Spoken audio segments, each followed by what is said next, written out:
I'm gonna say hi. Me, hey, good morning, everybody. Welcome to my favorite day of the year. Maybe it's some of your favorite days. I mean, so many great things about it. It's the only time we get all these. And we get to see all this great work, most of which I have not seen personally. And we get to talk about it. I get to know my fellow instructors at this age. And I learn a ton. I suggest taking notes if you're not already prepared to do it. So raise your hand. Okay. Yay. Okay. So let me introduce Kathleen Allen, the esteemed executive director of GAZE.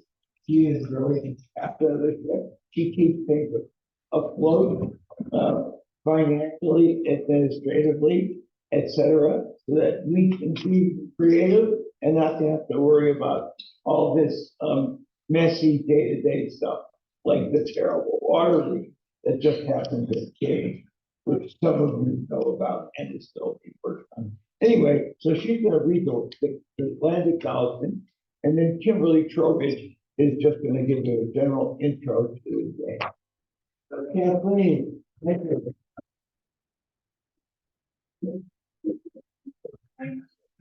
Well, this is great, and I look forward to meeting many more of you. Thank you for being here. Just quickly, I want to reiterate what Gary's saying. This is one of my favorite days of the year. My background is as an educator, so my favorite thing is to watch excellent educators teach and talk today. The insights we hear from this group are so inspiring.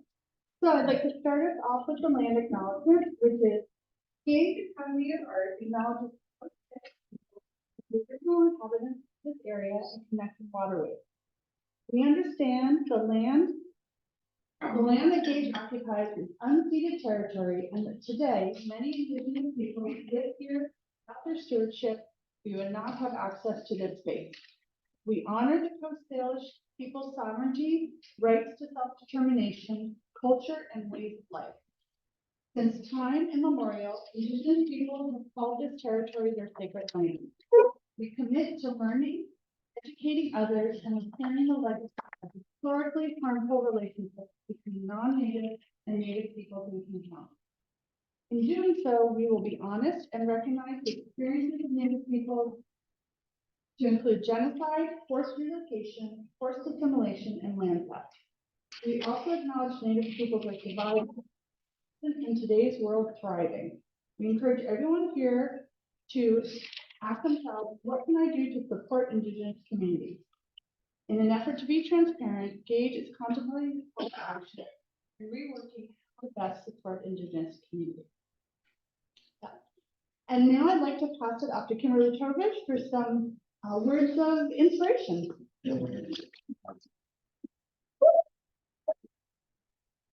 Welcome, everyone. We are so excited to have you all here, both artists presenting and communities in support of our hardworking artists. I'm thrilled to be here with my group of colleagues. As many of you know, our Atelier programs are a rigorous and life-changing commitment on the part of our student artists. It is a huge, huge deal to develop one's visual intelligence and craft among a cohort of peers, and that's what we are all here to do. So we currently have 7 Atelier programs. We will have 8 next year. Raziel will be directing a new plein air landscape-based atelier, exciting. But so I just want to briefly introduce my colleagues. You guys know who you're hearing from today. And I'm going to start with the co-founder of GAZE, Gary, who you heard from earlier. Gary runs the Faigin Atelier, Still Life Atelier. So using still life as a theater in which to discuss fundamental visual concepts, arrangement, value, shapes of light and dark. And so really focusing on that as a motif for the discovery of fundamental art concepts. And I'm next going to move to Mark Kang-O'Higgins, whose amazing program is going to be moving to our new South Lake Union location. Very exciting.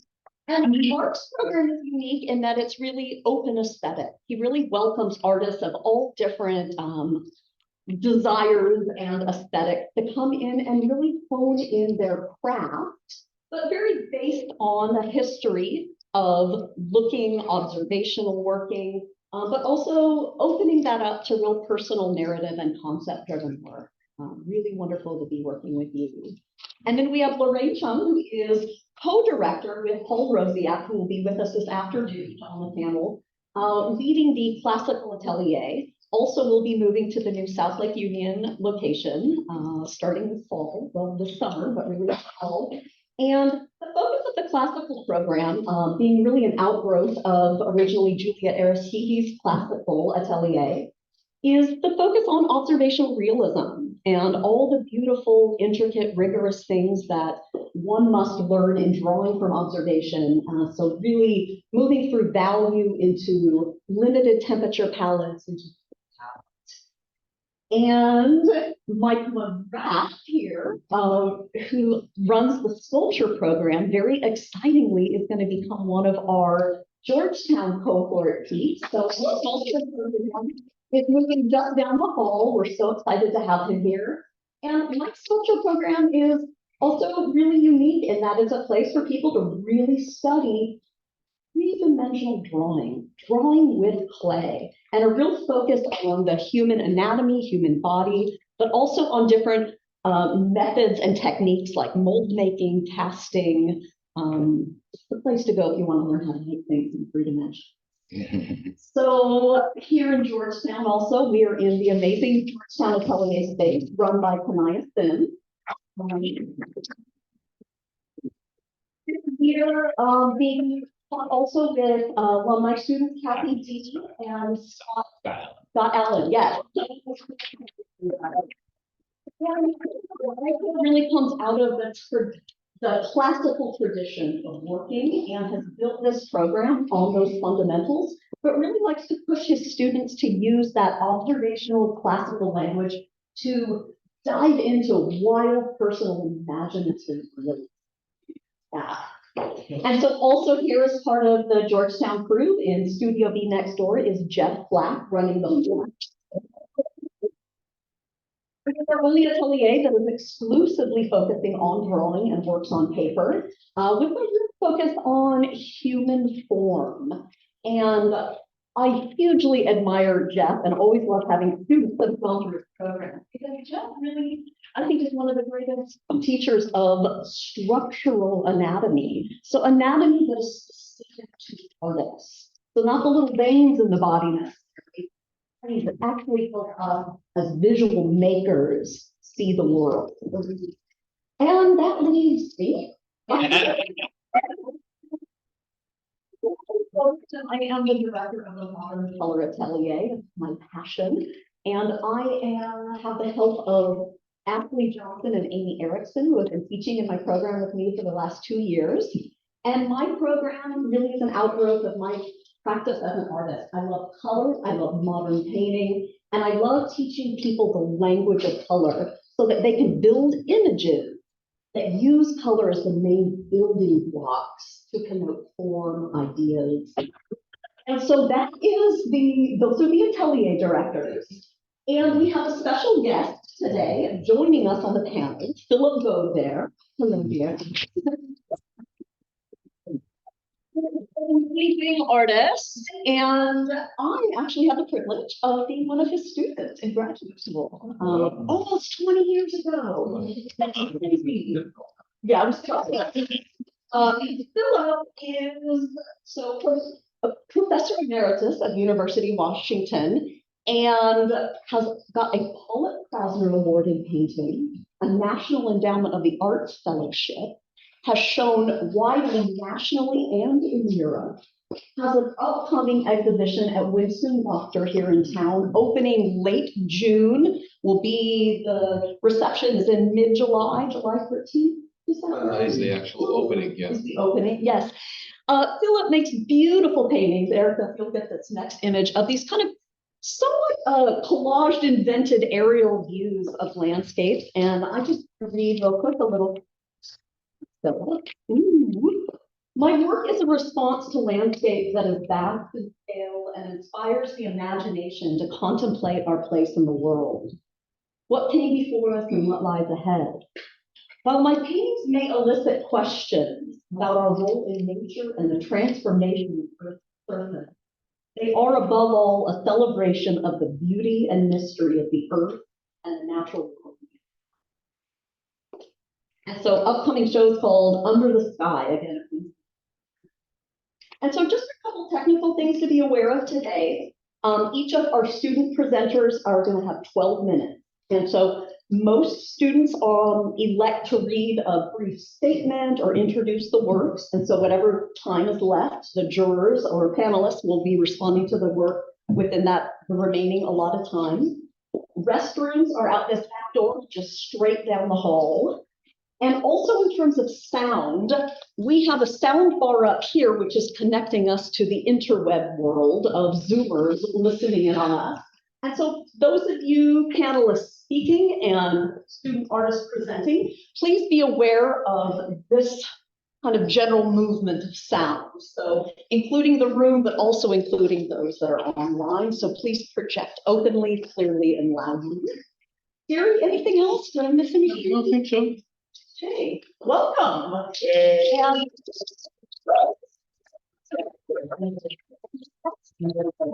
is that while we all burrow away into our own little groups and ateliers and focus on our work, the truth is we all have a really, really deep river that runs through us and unites us. And that is a true belief that pictorial and sculptural form is one of the most meaningful endeavors to be part of as a human being, and that it is part of how we reshape and recreate reality. So thank you all for being part of that. Yeah.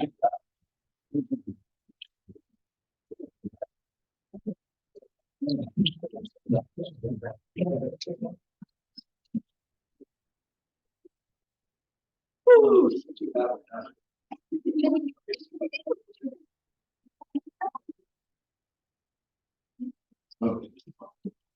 Is there a mic around this? No, it's just out. Okay. Okay. So my name is Mitchell Thelen. I'm a third-year student in the classical Atelier program.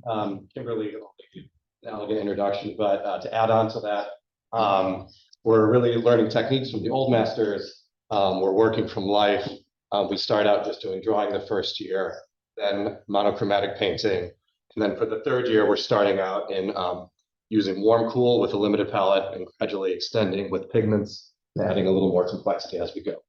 In terms of what I like about the program, I just love how process oriented and disciplined it is. I really appreciate that. So in terms of this work and where I want to go, I imagine I'll still always be setting up still lifes and still working on the foundations of values, edges, composition. I still feel like I have years and years to go to reach a quality bar that makes me happy.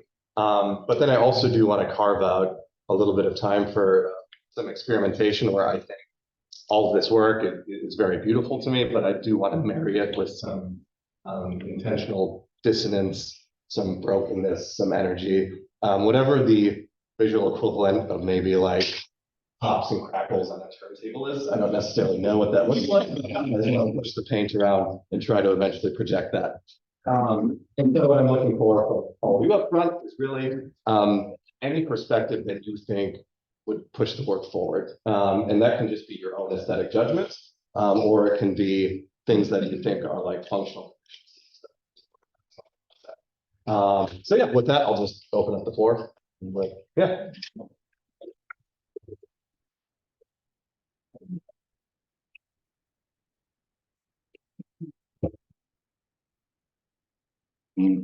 My eye is particularly drawn to this one. I think it's the most successful of all the pieces from my point of view. This one, yeah. And it's really hard to get a narrative out of a studio nude because, you know, you don't necessarily set it up. And it's, more often than not, it's just somebody sort of sitting there. But that one, suggests, he's dragging something along, he's looking off in the distance. But the thing I'm really attracted to is the selective lighting. I think that's very successful. The way that you've possibly exaggerated the intensity of the light right there in the middle of the figure. Also, that's also the brightest part of the background. So, and then the head is, pushed back. And so it adds an element of sort of mystery and visual energy to that, which goes with the sort of the romantic or the mysterious quality of that image. And what is he doing with the stick and where is he going? Anyway, so I think that's a neat direction because you're using the figure to sort of tell a story, which is really not the case with most of the others of these. I have a comment. Really interested in, in admiration of the skill with which you apply to the figure. One thing that really interests me is the relationship of the background of the figure and how the background becomes meaningful in a certain way. I last year saw the show of Degas and Manet at the Met, and there's that fife player. I don't know if you know that painting, but there's this sense of space and with no distinction between the floor and the wall. So you get this sense that is very palpable and real. I think of Rembrandt in the way that the space around the figure is defined in a certain meaningful way. And I think there's an opportunity in this to maybe delve into that a little more deeply, like how do you make the space meaningful in a way in terms of light and in relation to the figure. I think it's like a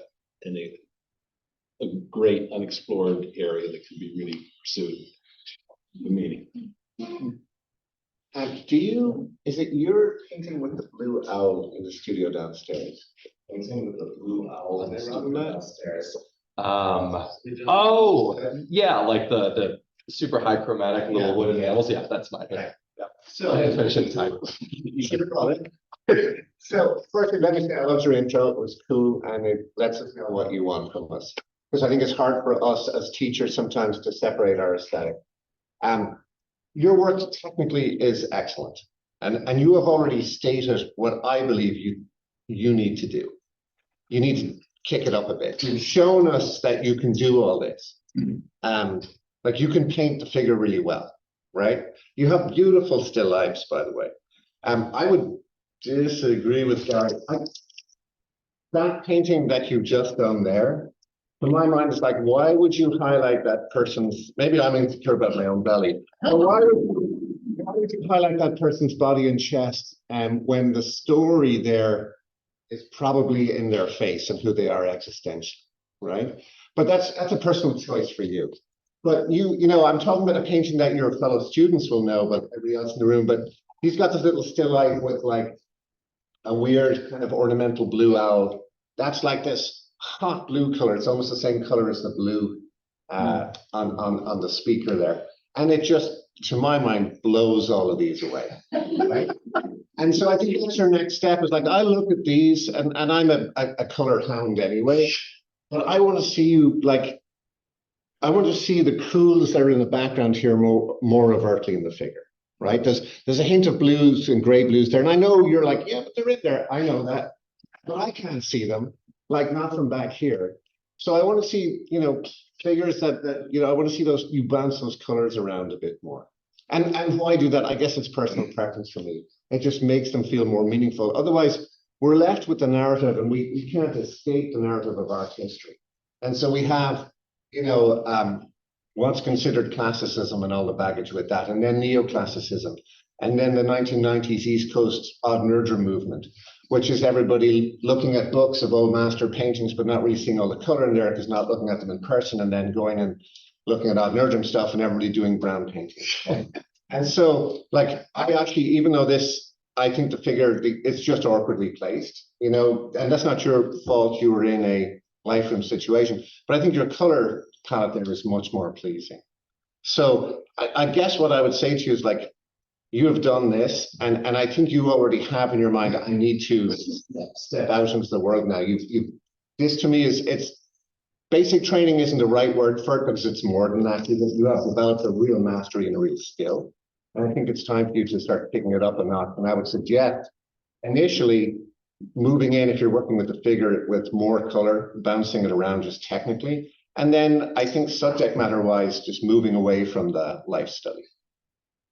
I'll say overall impression is there's a real softness and haziness to all of the images. And so I crave that pop and crackle that you're talking about.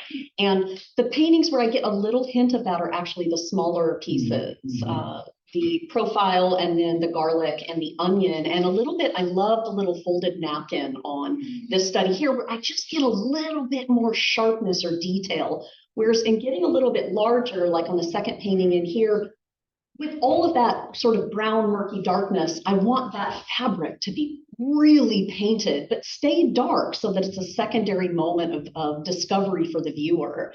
And so I feel like a lot of the real estate of a lot of these paintings fall into this kind of hazy, soft kind of mush, and I want more from it. That being said, it's really awesome to see how far you've come. I remember your work presenting last year in Versailles, and I think that you're in a really great place to keep going. I think a moment of pop and crackle hinting at it is that weird design choice to have that purple line and shape above the portrait here. That's really interesting. Like that actually pushes the head down in a really emotional way. I agree with Mark that more of that color could come into the figure. But for me, the big risk to take is edge quality and having more variety. So I actually think that one of the things you mentioned was talking about something with the environment and stuff. And I can see you really being aware of your edges and how they try to group to that environment. And so I actually commend you for sort of trying to pull your forms into that space. So while I agree with what Alana said, keep things kind of soft to some degree, but use color and stuff. Like this portrait keeps dragging me back in. There's more intensity in the fleshy colors there that I think is much more satisfying than some of the other figures. And that brings like attention to the surfaces that are more added, and then those soft edges kind of pull you into that environment. But I would agree with what Philip said with the background, is like those are opportunities to continue to push the atmosphere more. And I think that is something strong about this one, is you considered the background more as a player in the pictorial space. And real quick, thinking about expanding upon what, where to go from here, really think about what it is in painting, the language of painting, the language of drawing that attracts you to it. And like take the guards down and like just let go a little bit. So like you could see that a little bit in the drawing. You're kind of like playing with just a bit of chaos and trying to pull some form out of that. And allow yourself to sort of explore the material capabilities a bit more. Add a real quick thing to that. First of all, I really agree with the comment about the still lifes. I like the bottom still life in particularly is probably uses color is the most meaningfully of all the paintings in a certain way. This one uses color as well, but I think it's one of the least interesting paintings just because of the composition being kind of awkward and not particularly dynamic. But the warm and cool in that is really what is the essence of light, which starts with modernism and impressionism. And you can even go back to say, I was looking at that painting by Goya, the child with the bird cage, which is a wonderful, no, actually it's not that. And there's one with a child with a green suit on, and the background is gray. But if you look closely at it, it has this luminosity to it. And the gray is covering the salmon ground. So playing around with the idea of complementary relationships, even if it's not in the impressionist style, but it's some kind of way of layering oppositional colors opens up another thing, because you want light. But I think you could use color but it doesn't have to be, it's your sensibility, but you could really get a sense of light through use of color. Okay, so that's our time up.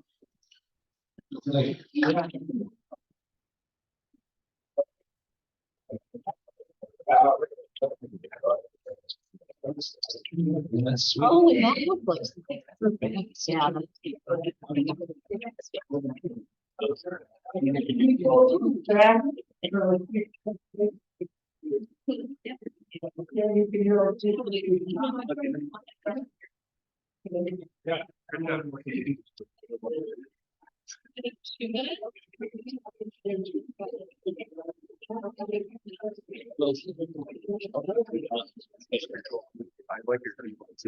I'll look up.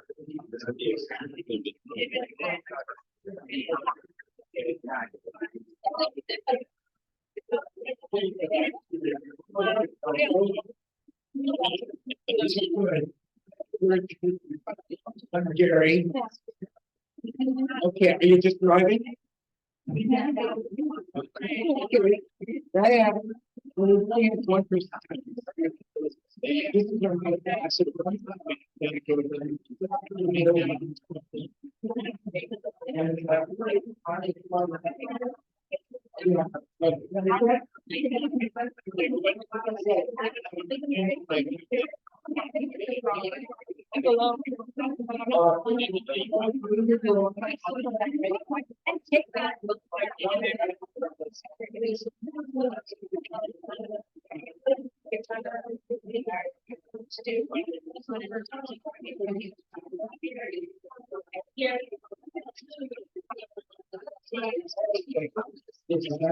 We always have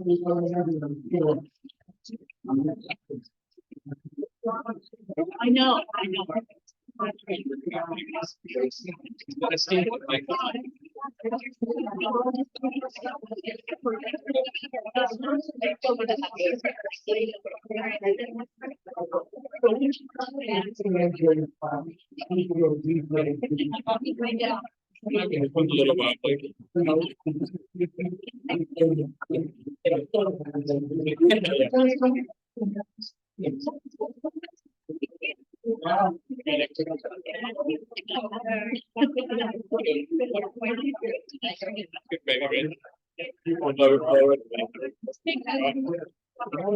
it's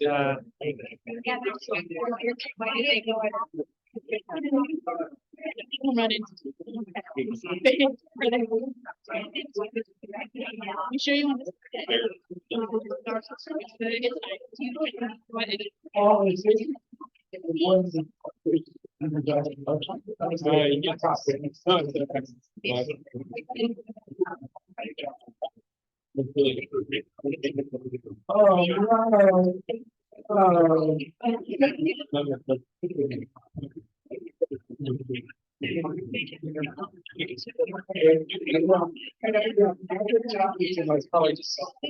Yeah, so are you guys really when should we have the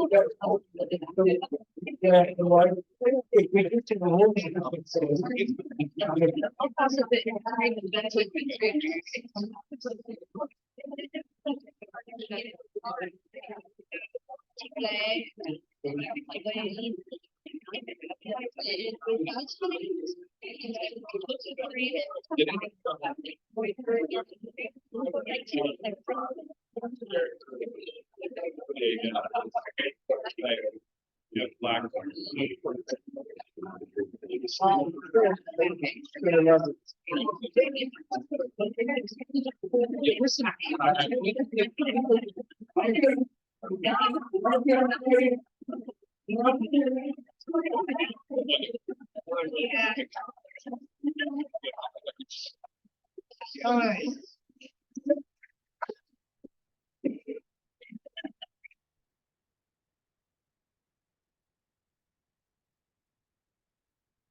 Excited to be here with my work today. and to show you what I've been working on for the past 3 years. I have some pieces here from first and second year, the 2 casts here, first year, second year, and well, the first year going. Yeah, you can kind of see my brushes throughout the years.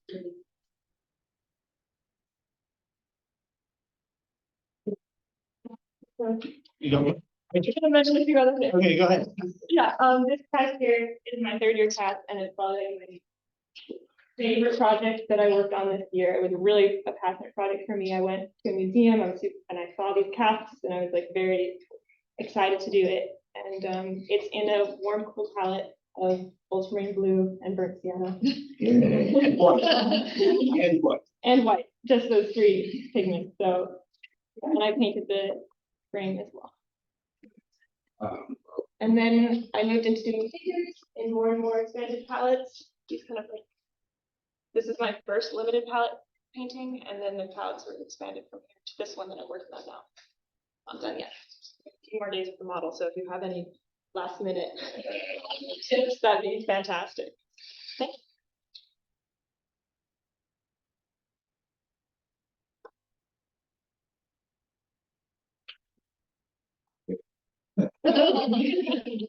So is this a study for, or what is this one here? Oh, that one is in kind of like all prima portrait.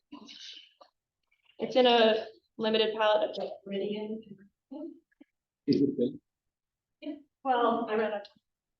No, I'm just saying that, and I have a colleague, you probably all know Ed Gale, and there's a kind of way of constructing through, which interests me about that, the kind of unfinished quality. And I don't want to talk too much because there are many of us here, but I also was just thinking in terms of the experimentation with color. I love the opportunities these present, but I think you could go a lot further in the range of experimentation. They all kind of have the same colored background.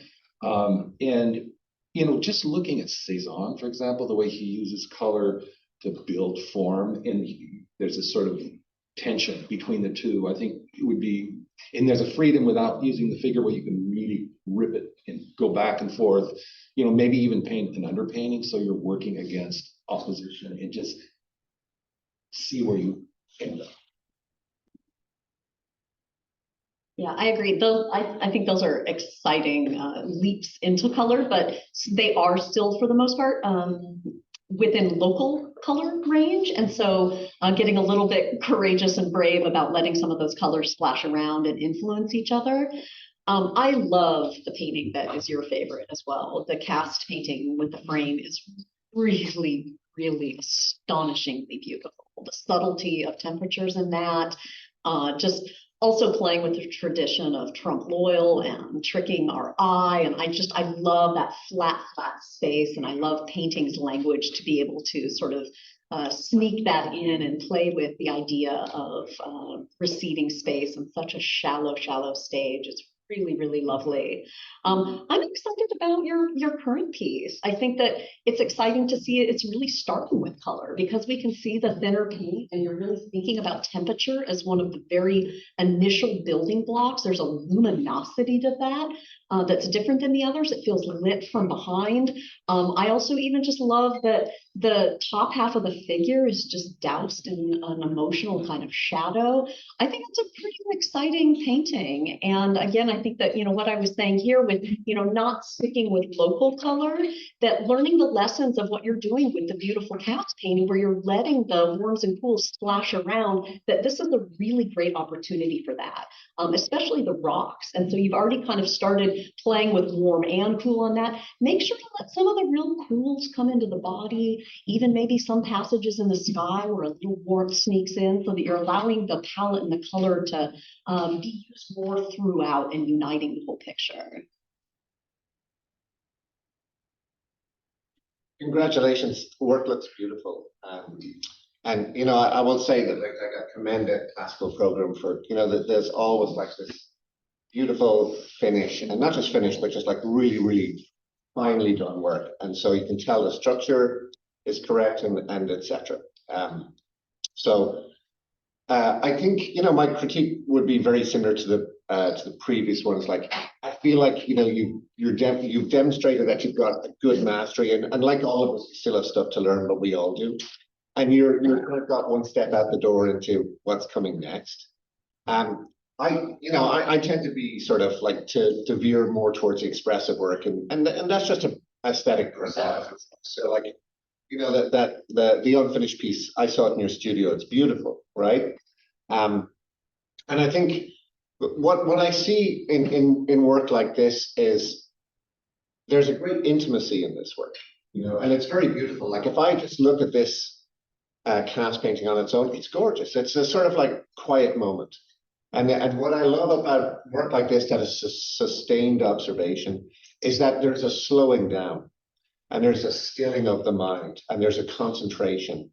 And that can be found in many areas in life, but this is one area where it's really, really profound. And so your work when you're doing this is beautiful. Absolutely. The impatient part of me who, likes to drink a lot of coffee and et cetera, wants to see, you kick things up a notch, but really at the end of the day, that's up to you. You're the artist. I will say that, yeah, again, like a lot of the other folks here, I do love when you're jumping into color, and I would encourage you to do a little bit more.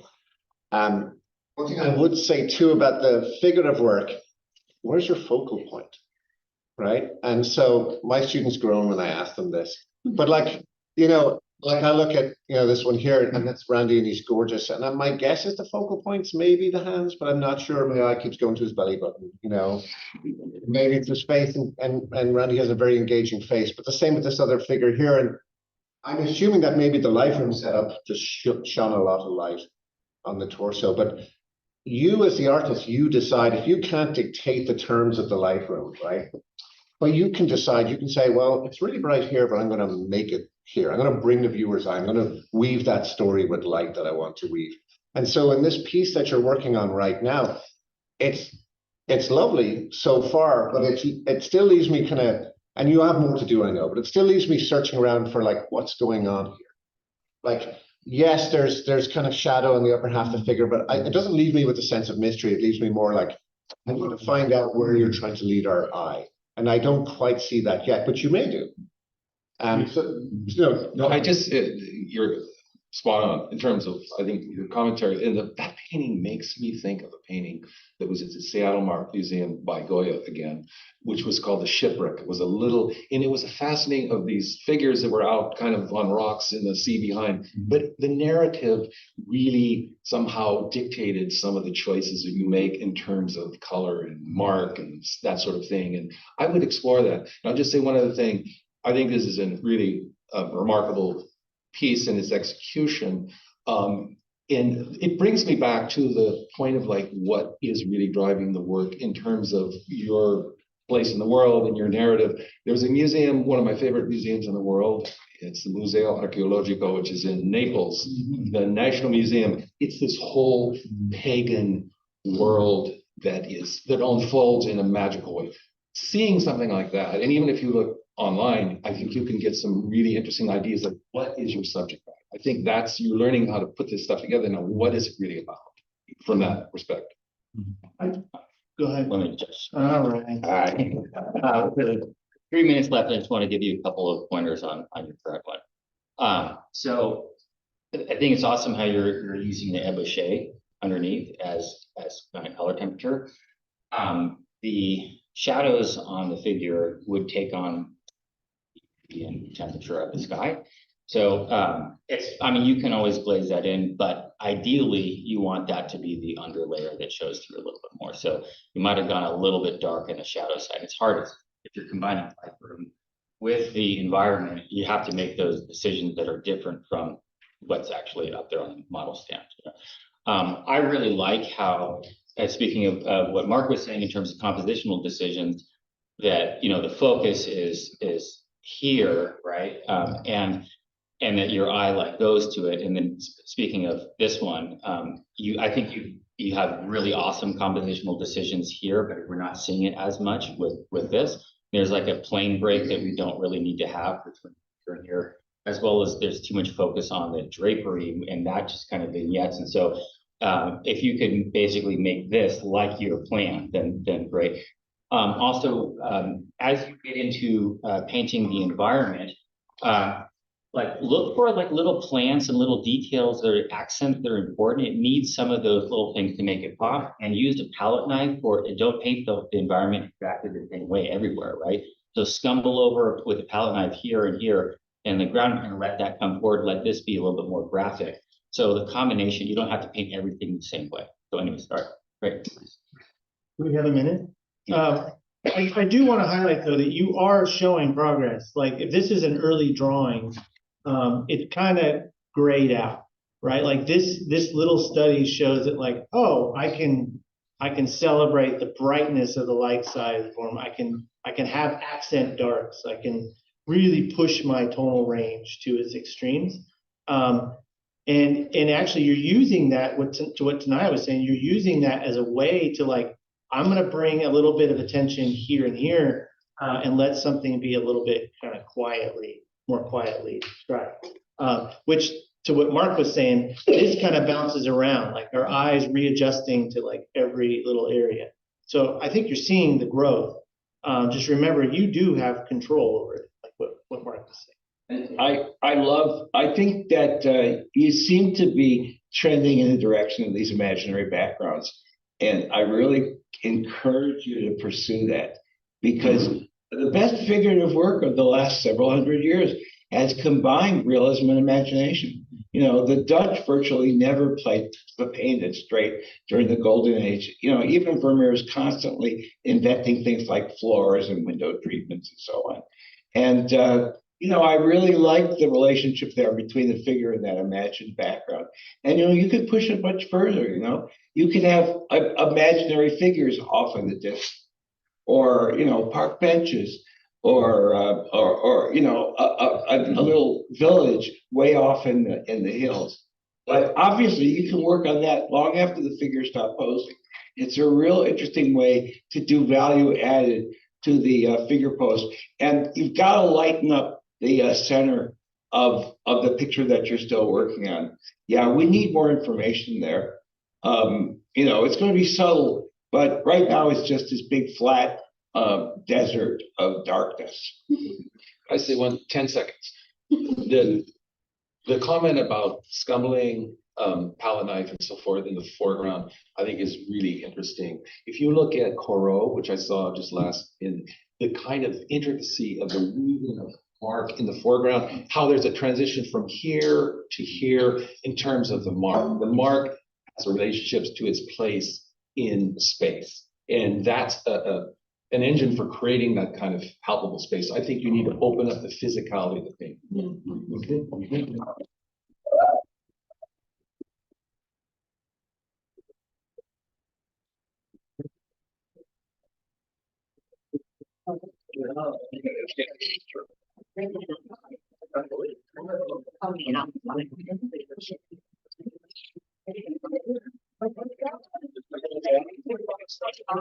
Yeah. You can use that person, so I can.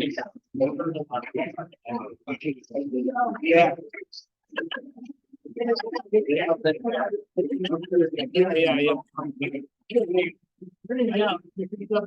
I love that.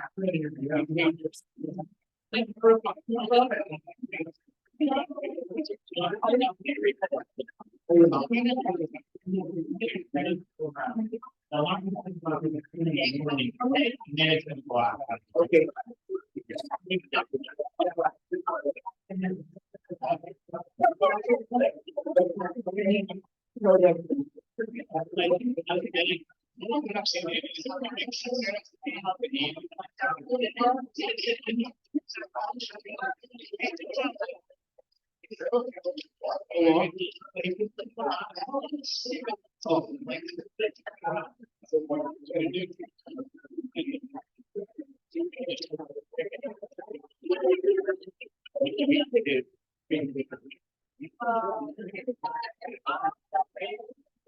Yeah, that's tricky to do.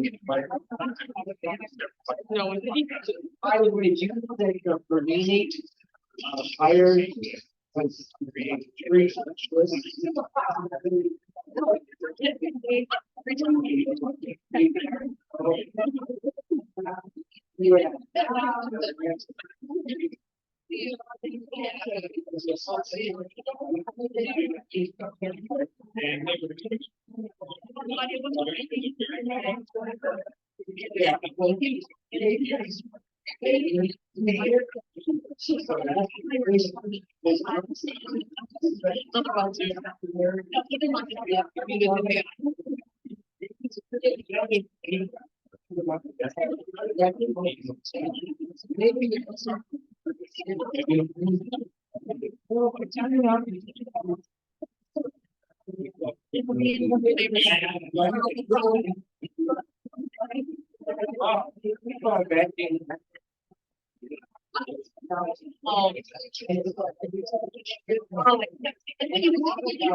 So, oh no, look at that, look how many then.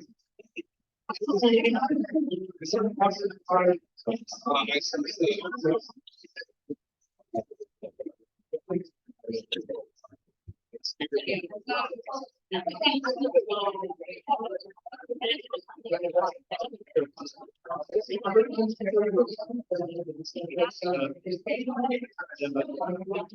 got the name outside of.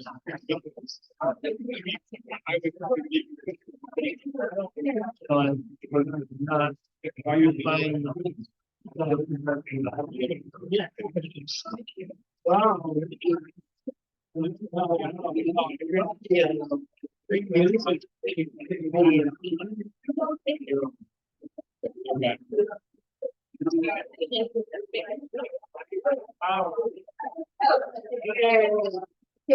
Nice.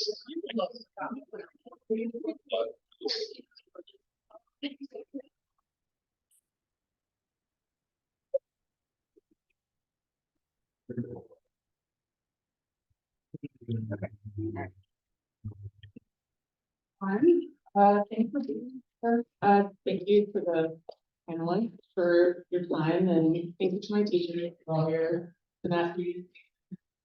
So I have like a little artist statement that I'm gonna read, and hopefully I don't like shake too bad. Here goes. My life is a great romance with a creative process. Something I love about the art that its current spans all of the great movies, dancing, gardens, and all works of culture are creating dialogue with each other. In the spirit of this interdisciplinary resonance, I chose a quote from Tom Waits that I felt summed up my attitude toward painting. I think all songs should have weather in them, names of towns and streets. They should have something to eat, and they should have a couple of sailors. You're writing a song and you look out the window and you see a St. Louis Cardinal on some kid's t-shirt, you say, okay, we'll use that. I've always loved songs of adventure, murder ballads, songs about shipwrecks and terrible acts of depravity and heroism, erotic tales of seduction, songs of romance, wildness, and mystery. Everyone has tried at one time or another to live inside a song. Songs where people died for love, songs of people on the run, songs of ghost ships or bank robberies. I've always wanted to live inside songs and never come back. And that's the end of the quote.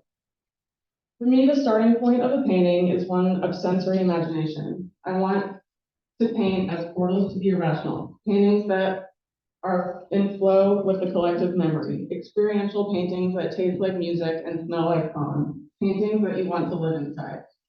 Hanging on to this vision while developing technical skills is really hard, but I did my best to fit within the parameters of the program with trust that it would be effective. I like to think of mistakes as jewels and my memory as a check in a cake. I made as many mistakes as I could in this program. I tried to make every project bigger than what I could confidently execute. I learned so much, and it feels like an exciting time for me as a teacher.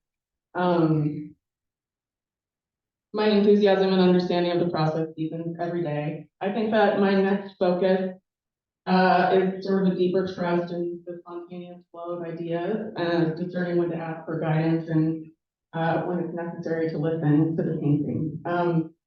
In terms of feedback, I'd like to hear about what thematic concepts seem exciting here, what things underdeveloped, generally where I should be pushing myself and pursuing more instruction.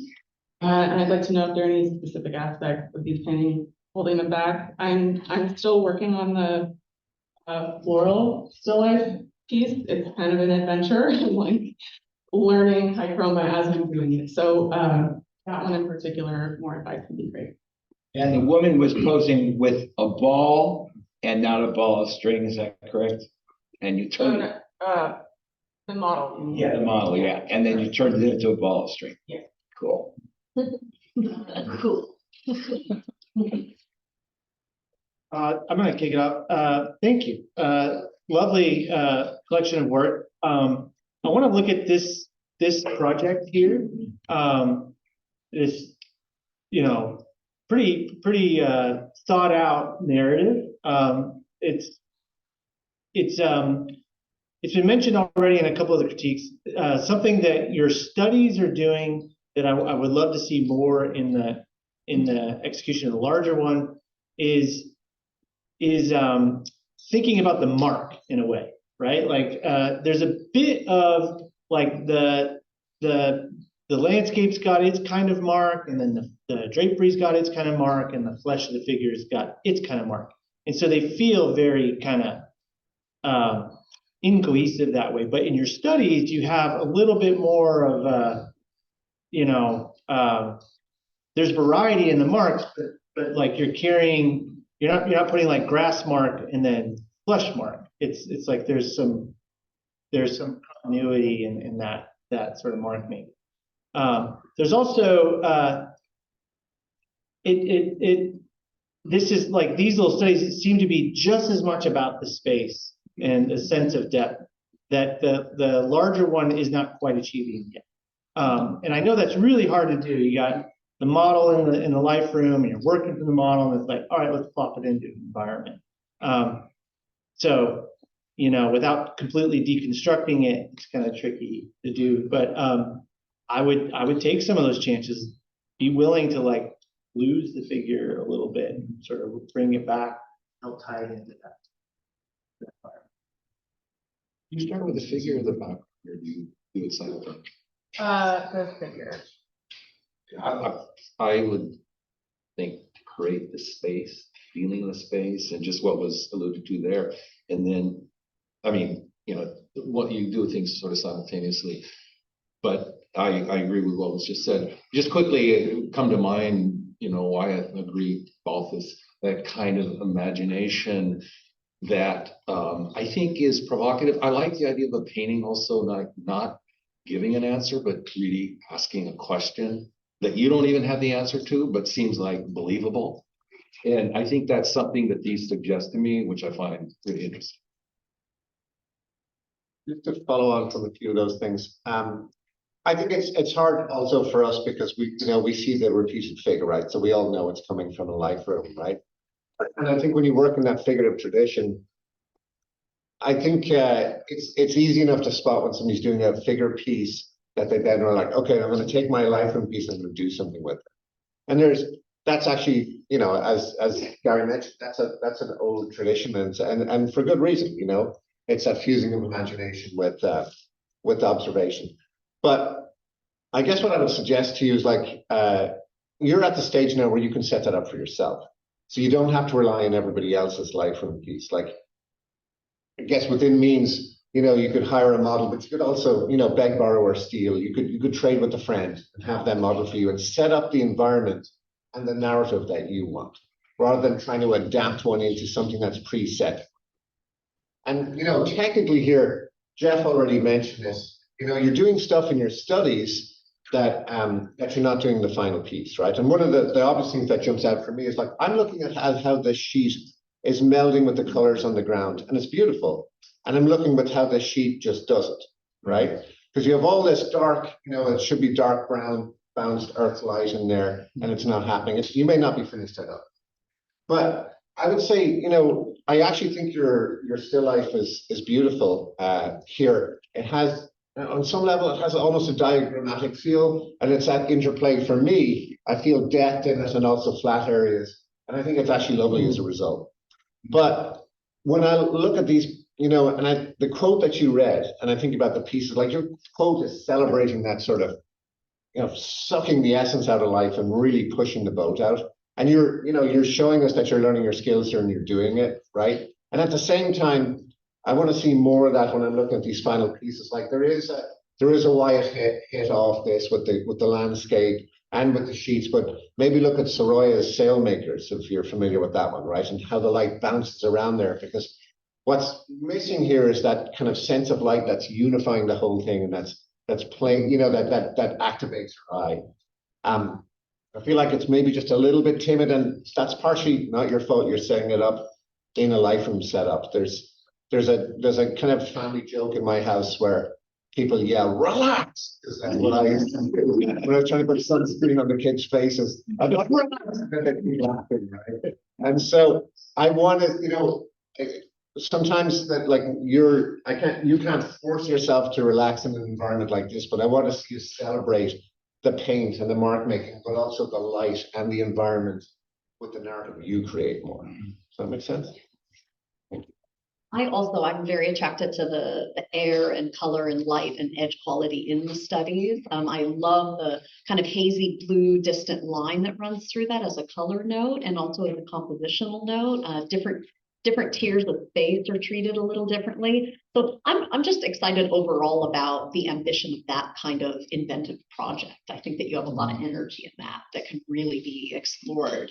I love the flower painting. I'm actually really surprised to hear that that's the one that is sort of like the one that you're still working on or still developing. To me, it's the most developed of the entire showing here.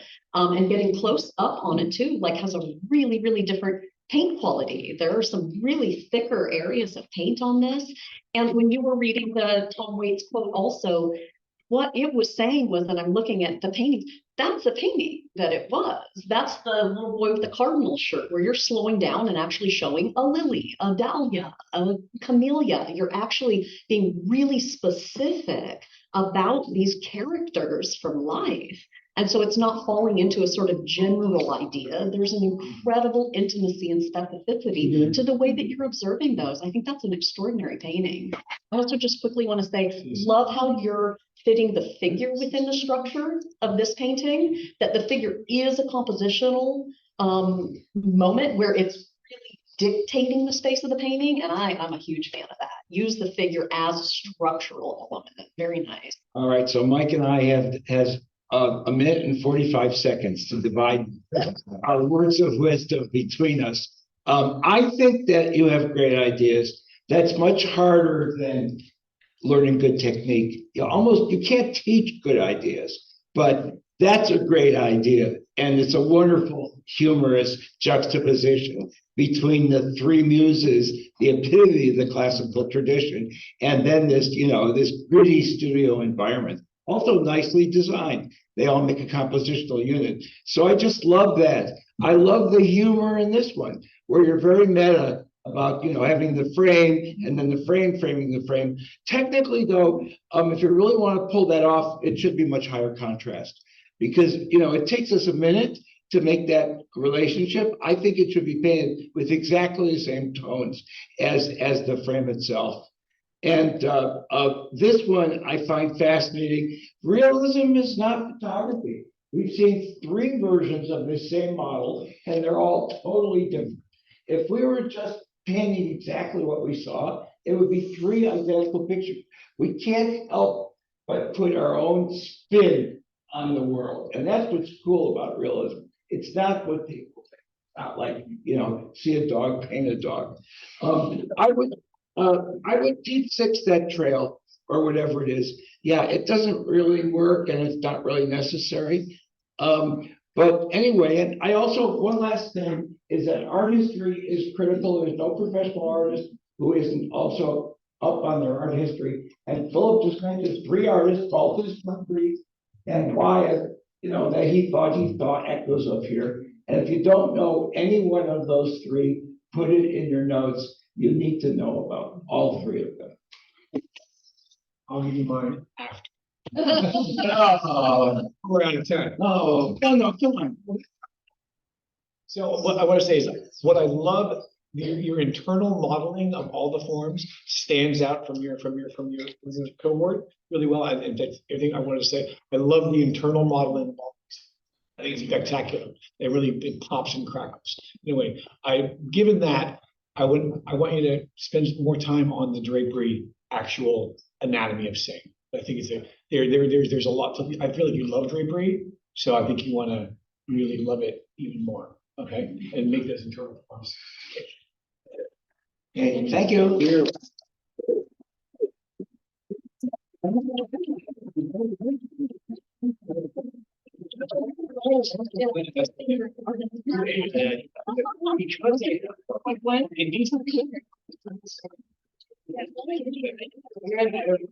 She looks like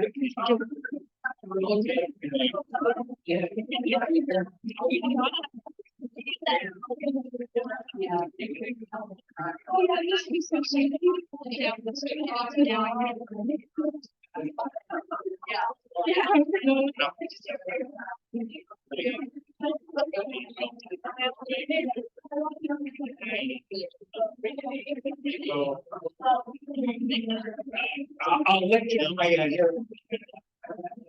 Say about okay, but you know what?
Yeah, whereas she's the one named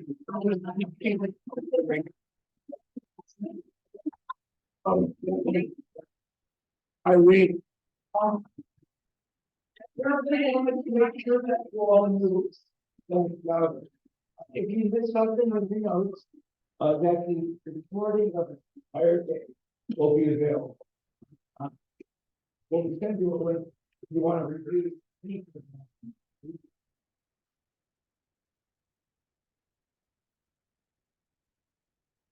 Take it away. Good morning. My name is Irene Rajagopal. I'm a third year student at Flack Atelier. Before this program, I studied at Flack Atelier for 2 years. I'm so grateful to all my teachers engaged. My presentation has 2 parts. The first part is to present 3 pieces of my third year works. The second part is to present ideas of my next year's personal project. The first piece is an academic figure painting with warm, cool palette. The next drawing of the seated man focuses more on the psychology. I try to capture the sinner's inner thoughts with his gesture and subtle facial expressions. The still life painting is more about the philosophical question on the nature of existence. Making art for me is an inward searching. The painting of the shell took me several months to complete. The setup was by the window. I observed the shell for so long that it appeared to melt, soften, and blur under the natural light. This experience led me to wonder whether the existence of a matter is solid and objective, or if it's fluid and subjective. Perhaps the answer varies for different people. For me, this painting embodies my perspective. The appearance of the existence is real, but existence itself may not be entirely solid. Next year, I plan to work on 2 personal projects. For the first project, I call the Tires of Moments. Here's the concept. I will create 4 by 4 inches study, which I will refer as tires. Each tile will focus on a single element of nature, a flower, a leaf, or even a stone.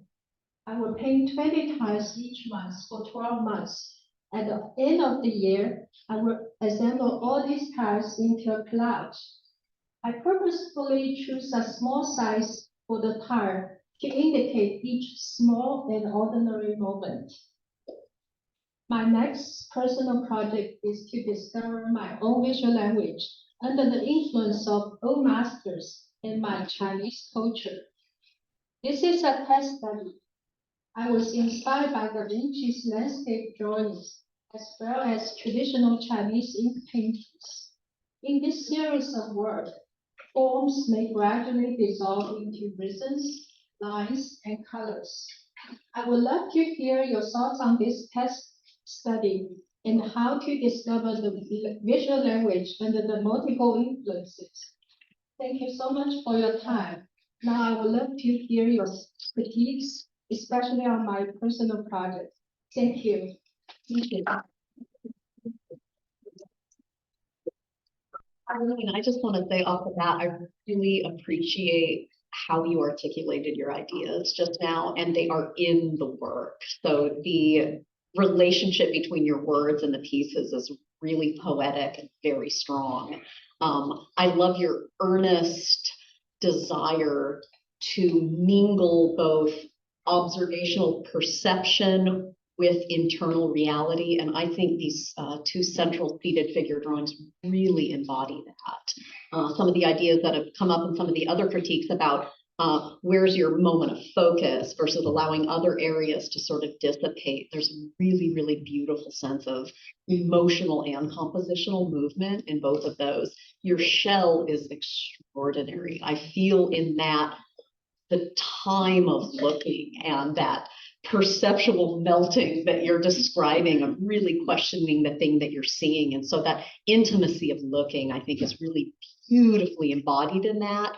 And the way that the space where the table and the wall sort of meet really pushes behind the actual peak of the shell itself with the warmth of it, really lovely. And so I feel that you are really in a great place to tackle, especially the idea for this sort of more vertical landscape based off of the Chinese ink drawings, where I think the language you're building, it really is about atmosphere, emotional atmosphere of how we in our human consciousness meet the outside world. And I think that your particular painting and drawing language is really pushing you towards that.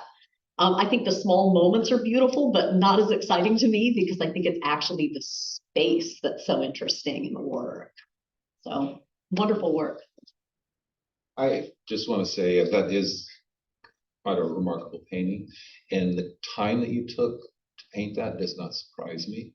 In fact, I really respect that, not only because, you know, my work takes months, but there's so much going on in that painting, and it's I mean, moving from here, the kind of cold light, the shifting of light, the difference between that and that, it's really symphonic. For something so simple, it just opens up, and there's a sense of light with a limited color palette, but it's really, really effective. I really like the little drawing a lot.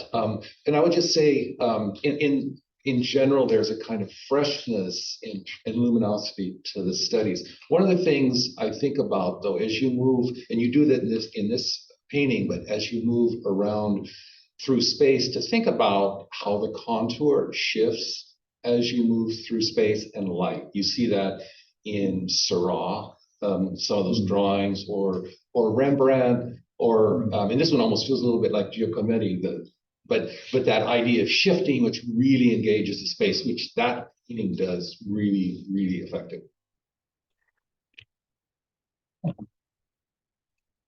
Irene, it's been amazing to sort of watch your progress and your growth.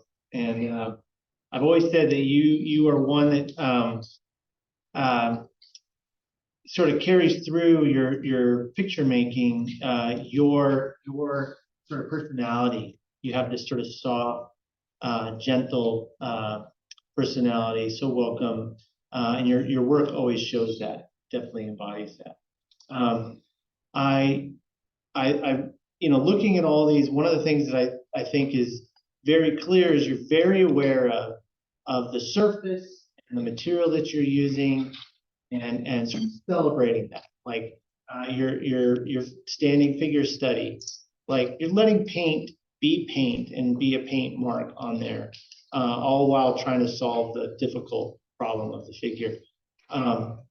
You have a tremendous sort of care in the mark making and the way that reads with the surface in your drawings. It's fantastic. I think that's what these are going to be just as much about, right? Is like, what is that surface that's on? Is that? This is a clapboard, and I experiment with the mixed media with the ink block and watercolor. Yeah, so it's fantastic. Like it becomes just as much about the technical narrative, the stuff that makes it, and making that a huge, if not the most important part. Anyways, fantastic. Yeah, I would just encourage you on the same path, and that the material exploration and the techniques, the more that you can weave that into your concepts, what is dissolving into dissolution, and what is coming into form and becoming more real, and you can really get the materials to express that. And it's interesting that when it kind of has this strange, like almost like holographic quality because of the materials. And so, I mean, I can imagine kind of pushing that further, where there's some thicker paint on some areas that are just really coming forward, and other parts are just like going in the background. You could even try, like think about like encaustics, where there's like an actual thickness of the material that creates an atmospheric quality, or acrylic pouring mediums, where you can create physical depth that things are just dissolving into. I can imagine down the road really going into kind of a materials laboratory where you experiment with how your concepts are becoming embodied in the process. I would say, in terms of where you're at right now with color, a lot of folks you kind of need to encourage them to get more colorful, to kind of push their limits. It's almost like they're maybe a little on the loud side right now, and try and find where neutrals kind of bridge the gap, and et cetera. Like on the figure, we have this intense green, and it's a bit distracting. And so this is really, is this from is it a master copy? Yes. Okay, but yeah, see how the colors all kind of relate. Try and find a bit more of that across the form. Yeah. Okay, that's 2 minutes. Could I say, I'm looking at your work here, and I feel like you have presented us 4 very exciting avenues that you can go down, and that hopefully will go down all of them. Like I am most excited by the seated figure. You have that small study. I think there's a sense of if you're familiar with Sophie Chadoing's work, she's a Canadian artist, or even Giacometti again, but also throwing a little bit of Michael Grimaldi. There's that sense of kind of mystery and space and psychology that I think is exciting. I don't quite get that from the painted figure pieces, but I feel like in drawing, you're really giving us that sense. And somebody mentioned edges. You're merging edges in and out. You're doing that very beautifully, especially in that small study. I think the sort of sustained sort of monumentality of a small object that becomes almost colossal or very symbolic is super exciting in that still life. I would say I'm not a big fan of it kind of getting mushy and melding. I mean, that's fine, but you know, it could also be a stone or a flesh blob or something. So what I would say is, for me, I would love to see, you know, the tactile nature of the object if you want to present that. And then if you're pushing and pulling this it in space, then maybe you do that away from the focal point, but not overall on the whole form, if that makes sense. Your tile pieces, I think it's a great idea. I used to have an instructor called Patrick Connors who said, do a painting a day, it will make you a great painter. And I think that's what's going to go on here. For me, you know, I love when we all disagree with each other fundamentally with the critique. So I'm going to disagree with Tanaya right there. It's like, I want more color. I love it. I would say, you know, you already are sort of doing a complementary opposite in your first little one, but in the others, it's more like, I've got the neutral, safe, greenish, grayish background. Maybe play with complementary opposites a bit more. For me, I feel like they're structurally a little bit lacking because the value range in there just needs to be a little bit punchier, and so they get a little bit amorphous. Like, I get the impression of a flower, but not the flower, and that's fine, but I don't think that's your intention, if that makes sense. And then finally, with this last piece here, I think that's super exciting, that sort of narrative and that cultural cross-pollination, which has always happened, but which we're not always that aware of. Like, I see like the background of, you know, Virgin on the Rocks here. You know, I think that's, you know, those kind of quieter Da Vinci-esque backgrounds and landscapes are gorgeous, and get the influence of the ink. I would love to see it feel a little bit more, just again, pushing the color of the value, because right now it's sort of a soft, small, almost abstract piece. So maybe celebrate the abstraction, or maybe give it just a little bit more structure, if that makes sense. Yeah, it's way too subtle. It's too hard to read. Yeah. So it's so, you know, everything's mid-tone. And even those Chinese landscapes, you're going to see lights and darks. And so, you know, you've got the middle, but you need values at the light end and the dark end. So we can actually appreciate what's going on with your color and shapes. Okay, so our time is up. Thank you very much.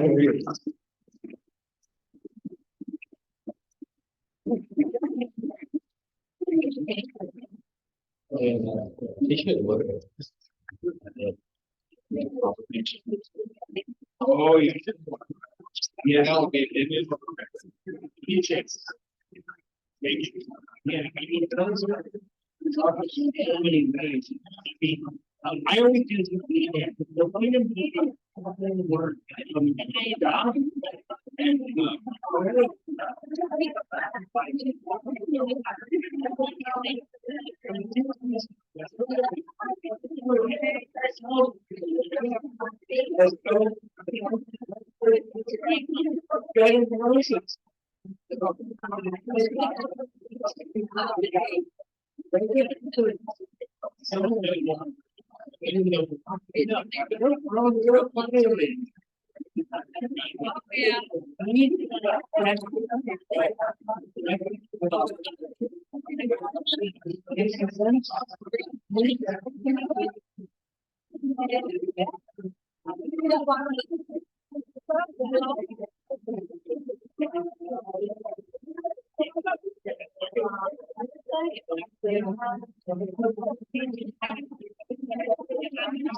the word. Okay, Sylvia, take it away. here today for the second time at on Atelier Day, and this year is very special to me. This is my last year at Gage with graduation of my program. Last year I introduced the concept of my art, which stems from my experience living across three continents and in many different countries. Throughout my journey of cultural adaptation, I had to create a home many times for myself and for my family. And art played a crucial role in this process. It was really a way for me to build a bridge between the pieces I surrounded myself and I created. They weren't just decoration, but they were a bridge between myself, my identity, my history, and these new environments I found myself in. Over the past year, I worked to create a cohesive body of work, both conceptually and in style. I took on board the feedback that you gave me last year. You told me to work on depth, sorry, I have a problem saying this word in English, even in my landscapes, even in abstraction. And for me, the history of layers is very important because it really represents my journey. I also worked on creating a sense of movement and on color. All of these are elements that for me create a sense of connection between the viewer and the space. I don't see my paintings as disconnecting from the space they are hung or they are placed. For me, it's very important, this connection. I really want to foster a sense of belonging and feeling energized. So, yeah, I'm looking forward to your feedback. I will graduate for my next chapter. As I continue developing. Thank you very much. I can also point out, as you guys all have the program, that we just switched ateliers. It's a really important piece of information.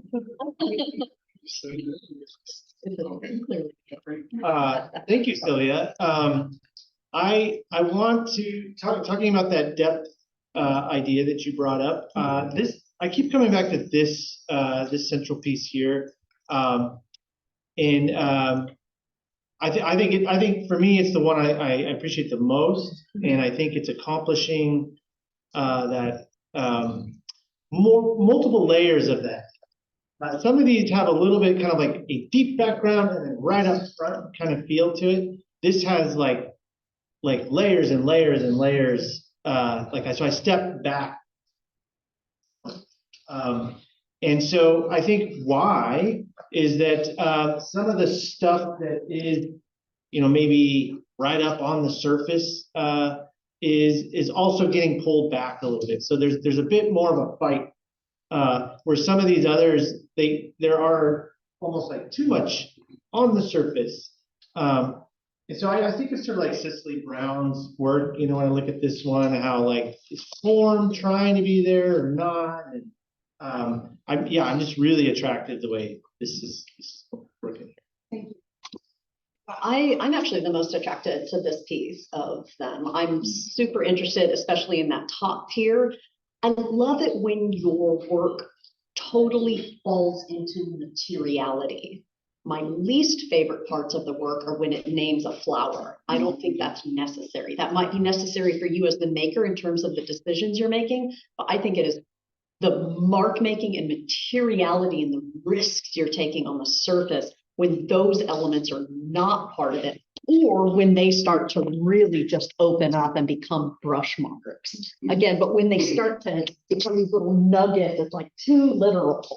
I would love to see more murals actually in play. Amazing. Yeah, I just thought that. It's actually not strange for me to say that because I really think the deep richness of color is on the inner rungs of the color wheel. It's that outer rung of saturates. It's just a tiny fraction of what color is. And so I think that if your interest is in developing these atmospheres and more depth and space, which to me are the most exciting areas, then I think doing some cross mixing between your complement and really maybe even using some limited palettes so that you can really focus on the kind of space you want to build. The last thing too, it looks like these are all on stretched canvas, are they? You're too muscular for that. I think you should be gluing down canvas or paper onto panels so that you can scrape and sand and claw. You are a physical painter. These can't hold you like something more powerful. Yeah. I do that with my painting, but I use heavier canvas. I mean, and you can't really beat up if you remember, but Aren't you running into the crossbar though? yeah, and yeah, well, that's a whole secret. But I'm curious, what is your relation to observation?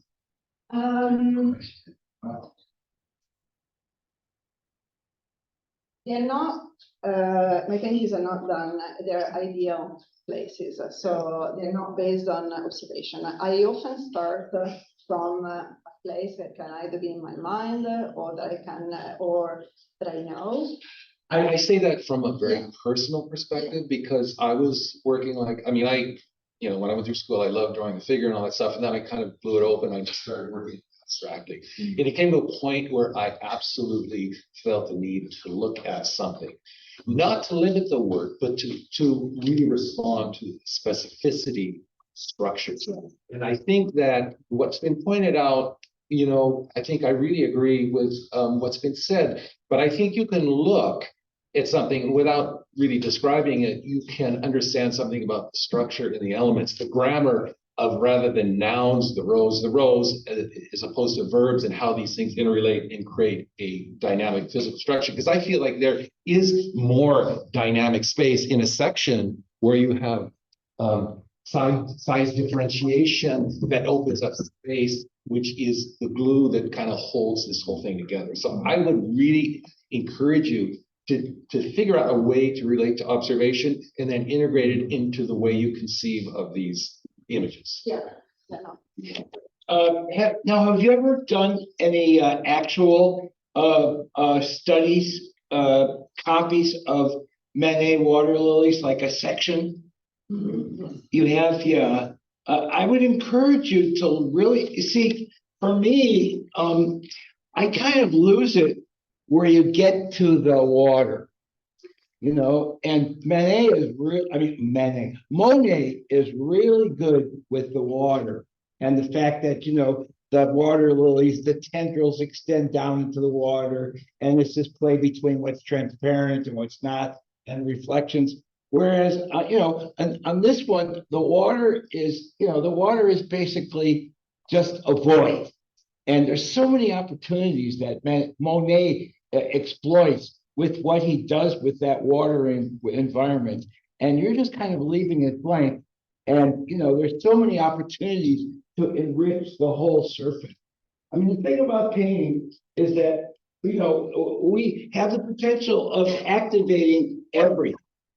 Everything is a choice. Photography, it just kind of happens. And if we're lucky, it's really cool. In painting, it's all our choice. Every square inch of that canvas is something that you choose to activate. And you don't want to leave anything unthought out. Every part of it is going to be an aesthetic choice of yours. Thank you, Sylvia. I'm responding to this piece, and I really appreciate the pink and the green, yellow.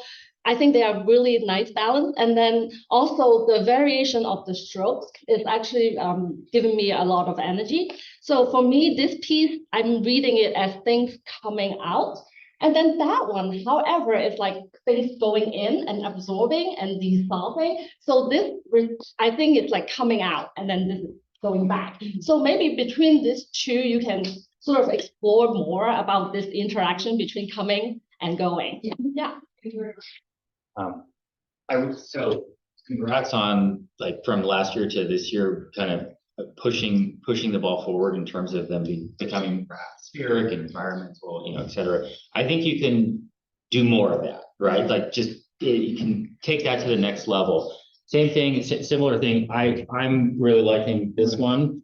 And part of the reason is that we don't have all of these things that are like stuck on the windshield, right? And so this is like this front plane, you want to kind of and it allows you to go into the scene more. And you could push the atmospheric qualities, like this going back behind this sort of mountain ridge-esque thing. You could have a glaze that just pushes the atmospheric perspective of that further, so that really goes back. And then also scale, like it was brought up before, this one is playing with scale more, where this is really like popping forward and you get a sense of things going back. Try not to have so many like dueling battles between these two fighting each other and these two fighting each other. Let this be the star of the show. And then I like how you're starting to carve away here, where we're not really seeing that in many other circumstances. And so that would be cool. And playing more with neutrals, like Kimberly was saying, I think that would help, like really bring forward what needs to be in focus and let other things receive. Yeah, very much. Yeah, it's super exciting, the moment where you get a thick mark like that in front of these more hazy. I mean, that is really powerful. I'm thinking, of course, of Joe Mitchell and specifically her pastel drawing, but you can be wonderful references. Turner. Yeah. Yeah, and atmosphere. I mean, even what Kimberly, like the difference between this and that. It just That's the magic. Thank you very much. Beautiful work. Sylvia, how many paintings did you sell this past month? Sorry. How many paintings did you sell?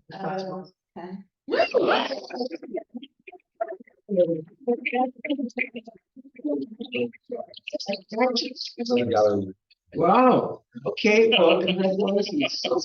I'm noticing your signature. I think. Okay, thank you, Sylvia.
We'll take one of these, use those.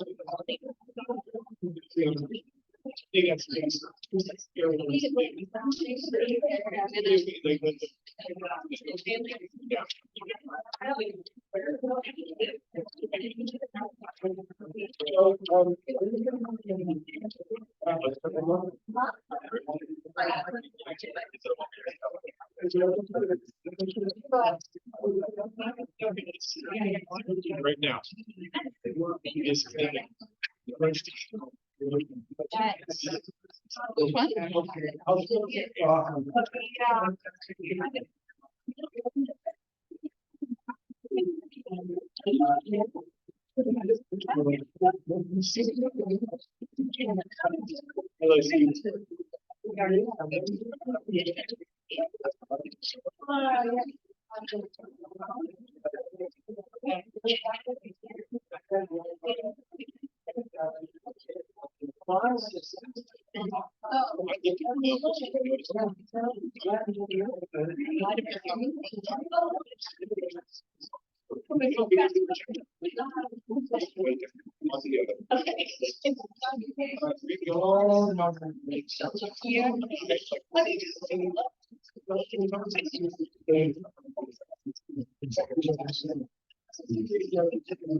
They wanted to.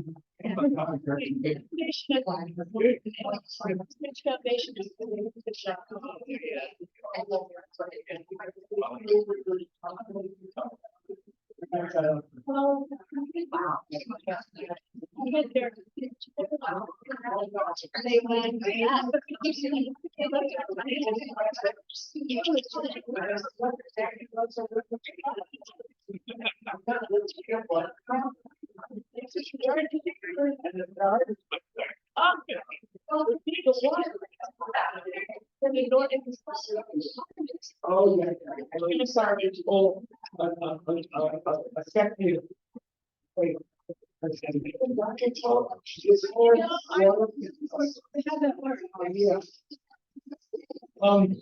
Okay, Charlotte, take it away.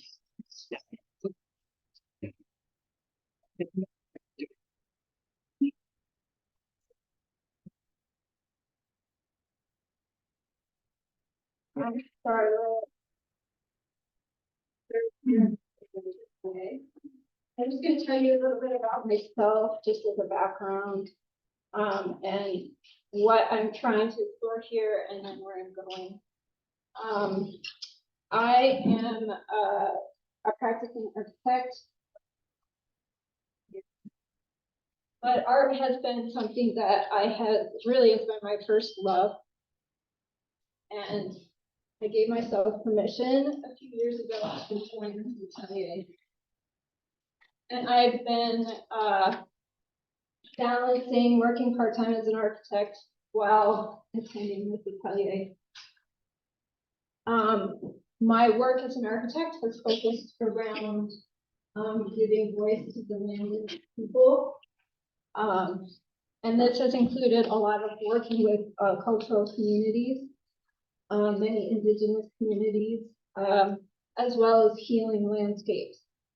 And in this, that's been focused around creating deep and meaningful connections between what my mentor as an architect called the four worlds. He was Choctaw Cherokee, and they were the natural world, the animal world, the human world, and the spiritual world.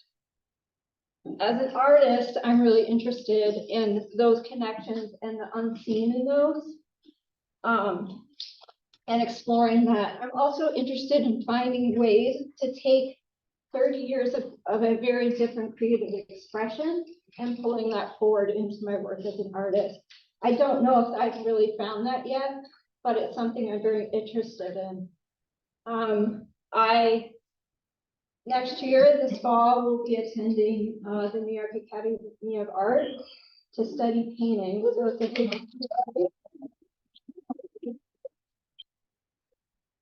I would really love your feedback and helping me to push my painting. Thank you, Charlotte. All right, I'm gonna jump in real quick. On your more sort of observational pieces, like the skull with the I can't think of the name of the plant wrapped around there. So really nice sort of pictorial, tricks sounds a little gimmicky, but tricks, right? And one of the things that was mentioned today is sort of controlling where your focus should be in a picture. And I really like how like this little spot right there is kind of like this snappy, crispy point of attention, and it really does its service to have this kind of smokier half shadow blurred side to bounce that off of. I think in your observational paintings, like maybe a little like that red background it feels a little literal when other surfaces like I get a sense of the color of that. I get a sense of the color of that, but there's like other colors kind of making it, you know what I mean? So it does feel a little stark, sort of red, is sort of all red kind of feel. I love like kind of the way like things are gradating in color in here, this sort of beautiful. So like, is there something like that that could be happening? This, by the way, is sort of knockout drawing. Just so much about just drawing for the sake of drawing and like what you can do with that material, celebrating that really well, and a really like you know, well done sense of fleshy form in the texture of that hair is really well done. I'm responding to the fantastical kind of elements in your drawing. I love that piece of drawing. Really, it's drawn me to it and let me think about, you know, like imaginative landscape and things like that. And then I'm also really drawn to the shadow, the way you do the shadows in both of the observational pieces. They are transparent, and again, it's grabbed me and made me think that there is another like interesting world in that, beyond that. And then one more thing, I'm drawn to this two painting, the red. Like I felt like they are more like paint, like they are paint. And then here with these sort of more like glazing, it's very thin. So I read these more not as, you know, the physical paint, the physicality of paint. I think it's more captured in this two piece, and I think maybe you can play around with that. And so there is like a dialogue between ethereal, like the way you do the shadow, and also the paint, the physical paint thing. Yeah. We respond to this painting. I think for me, it's the best painting. There's something about the use of red that has its, and I'm loving using this for the first time. It's a lot of fun. And the shadows are a violet, and then this sets this up with orange as being, so everything is like a, you know, everything's like a chess game. Everything has its perfect place. I find you should be very careful about you almost know red too well, and you use it here and here and here. But I find the way they use it here is really successful because you're thinking about it in amount and you're thinking about it in relationship, and as a consequence, everything becomes integrated. Even the light, this becomes really important, the light on that leaf in relation to what you've set up. I find like some of the dark here, I think becomes, you want that dark, but I don't think you've really researched how that can become a part of the integral whole. And I think, you know, sometimes I think just mixing, refusing to use a certain cadmium red, or maybe mixing different reds on the palette before you start to have them there, instead of just falling back, I think could open up some other avenues. I agree. I love the small observational still life. I think that your color in that is beautiful, but it's the color married with your incredibly strong drawing hand that I think highlighted in that and the merging of that. I love the big paintings. I think they're beautiful. I love that you're starting with atmospheric zones of color, that color is the thing that is really driving the content in these. I think that they have a long way to go to in some ways catch up with this and to allow your really strong drawing hand to confidently be more a part of these, which will translate then into different levels and degree of specificity and edge quality, whereas right now they read as tapestry, which is kind of lovely and hazy, but oh my gosh, watch out world when this drawing hand starts to get into these paintings. That's where I think we're headed. That's very, very exciting. And that little painting, I think, is the little vision of the future for what these more invented scenes are going to be integrated. So when you have such an obvious reference to an art historical painting, you need to decide, you know, even if people don't know the name of the painting, they're going to kind of remember it. And so you have to decide, are you adding something to that dialogue? Are you referring to the painting? So you need to be prepared to answer the question, you know, what does this have to do with Millet's Ophelia? It came up a couple of years ago, and unfortunately the artist who did the floating woman, who might or might not be alive, I had never heard of that painting, which is another great reason artists have to know their art history. Because anybody, people will know that that's Ophelia if they've had any exposure to art. I'm not sure about these blocks. And this one, it highlights the figure.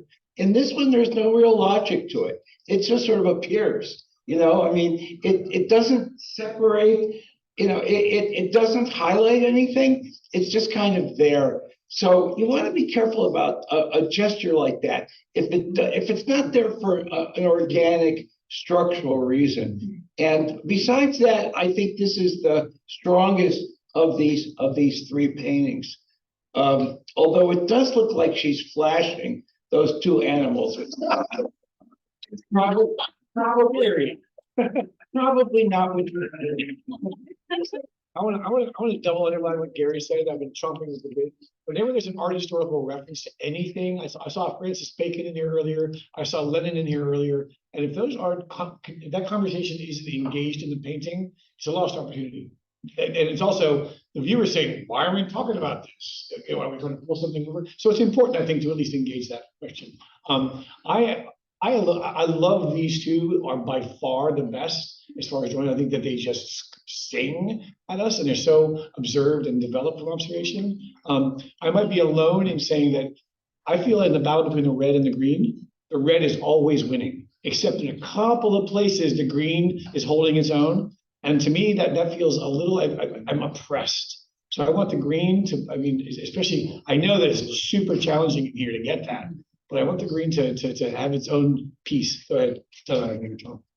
Oh, I think this one and this one are starting to have that dialogue of the figure in relationship to the environment and whatnot, which is cool to see. It seems like you're trying to do this kind of like flat shape cards that are stacking together. I'm not sure. I think you're doing that intentionally, which is neat.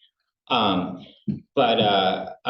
you can still like this red. You might as well pull that across so that it goes across and it's not separate, right? And look out for tangents like this hill, this mountain. They're all kind of pointing to right here, and I don't know if you want that. So like really play with overlaps in atmospheric. Like in this could, if this is sort of a card, it could be pushed further back, and then the interaction between the dress and the water, you really want to pay a lot of attention to that. And so how look up how that in the little splashes or whatnot. And then the hand is really important. Like the face and the hand, it looks like you could pay more attention. Those are in the focus. And so really like bring those to life in the same way that you're able to do in your drawings. Yeah. Yeah, the fabric in this one, the way it's kind of going under the water is really interesting and surprising. Yeah, that some kind of intermediate moment could happen there, that hem edge. Well, that's because she posed the model in the bathtub.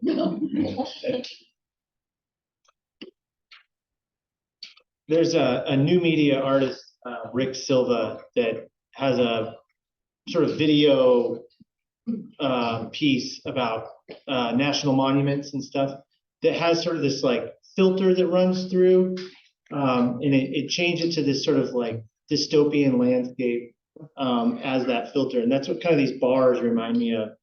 So if you're trying to sort of put a filter over like you did with the background, don't be afraid to like disrupt the Yeah. I just want to point out real quick. I mean, I just really find this very and it's complex and it's sort of hard to figure out, and yet it feels convincing. It's not fair to say you should do that in the big paintings because it's so much harder to do. But you should take the lead from that. It would be wonderful to see if you could open up the painting to that kind of formal invention in the big paintings. And that is a self-portrait? Oh, okay. See, all of my work is kind of self-portrait, but they're not literal. Okay.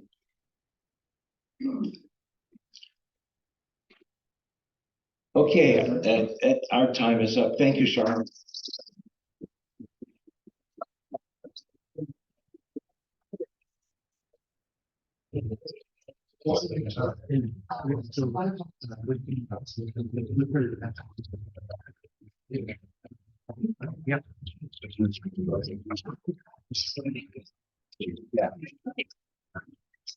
Yeah, because they were like, it's.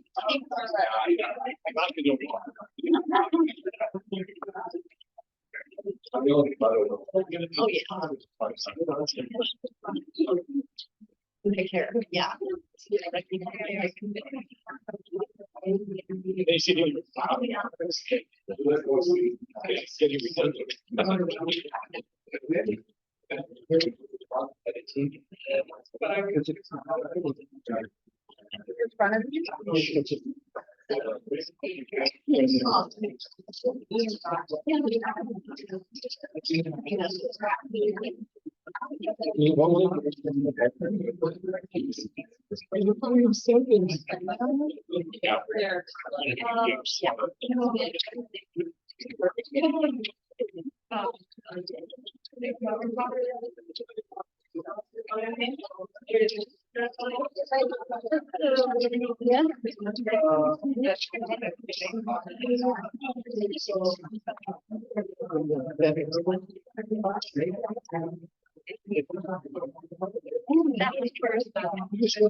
That one, you see that one.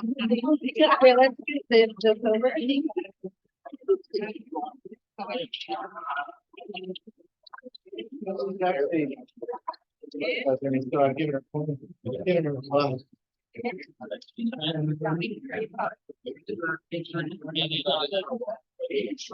Yeah.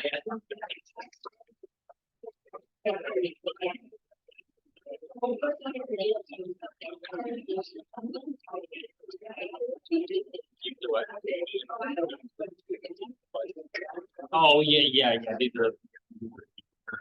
These are like the rapid fire. Yeah. That's great.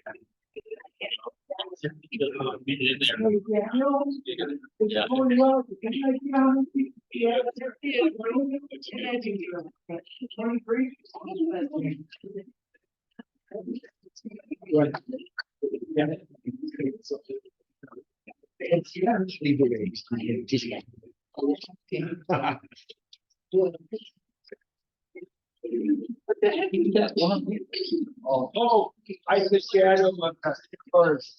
Oh, there you go. What the heck?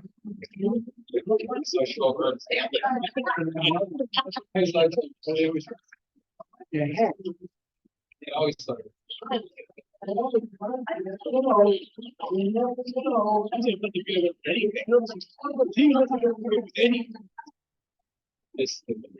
Okay,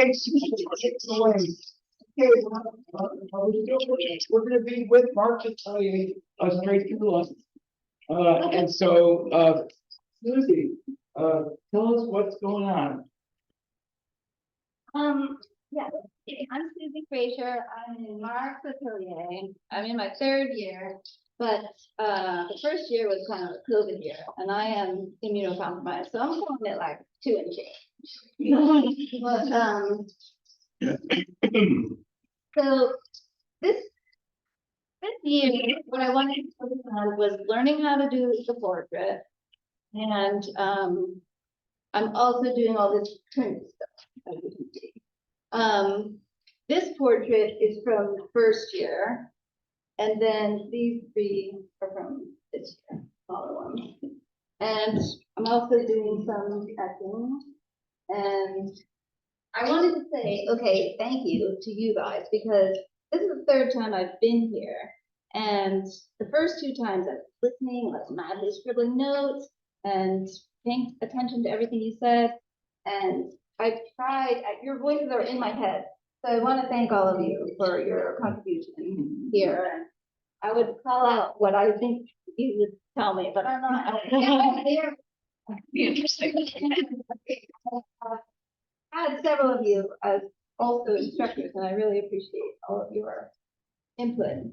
And where I'm going, I hear everyone else carefully plotting out where they're going. As you can see, I don't carefully plot that much. This piece that's in the slide is the uterine wall, and that is 55 pieces. They're all 9 by 11 and uteri in various states and statements. So I do like the political aspect, you know, something to say, and maybe these pieces like incorporating words in pieces like that is a possibility. I like to think about having interesting things at all the scales, so I've sewn those. If you looked closely, there's different types of sewing through it, give it a little interest. Anyway, that's all I got. How about you guys? I do have a thing. You do.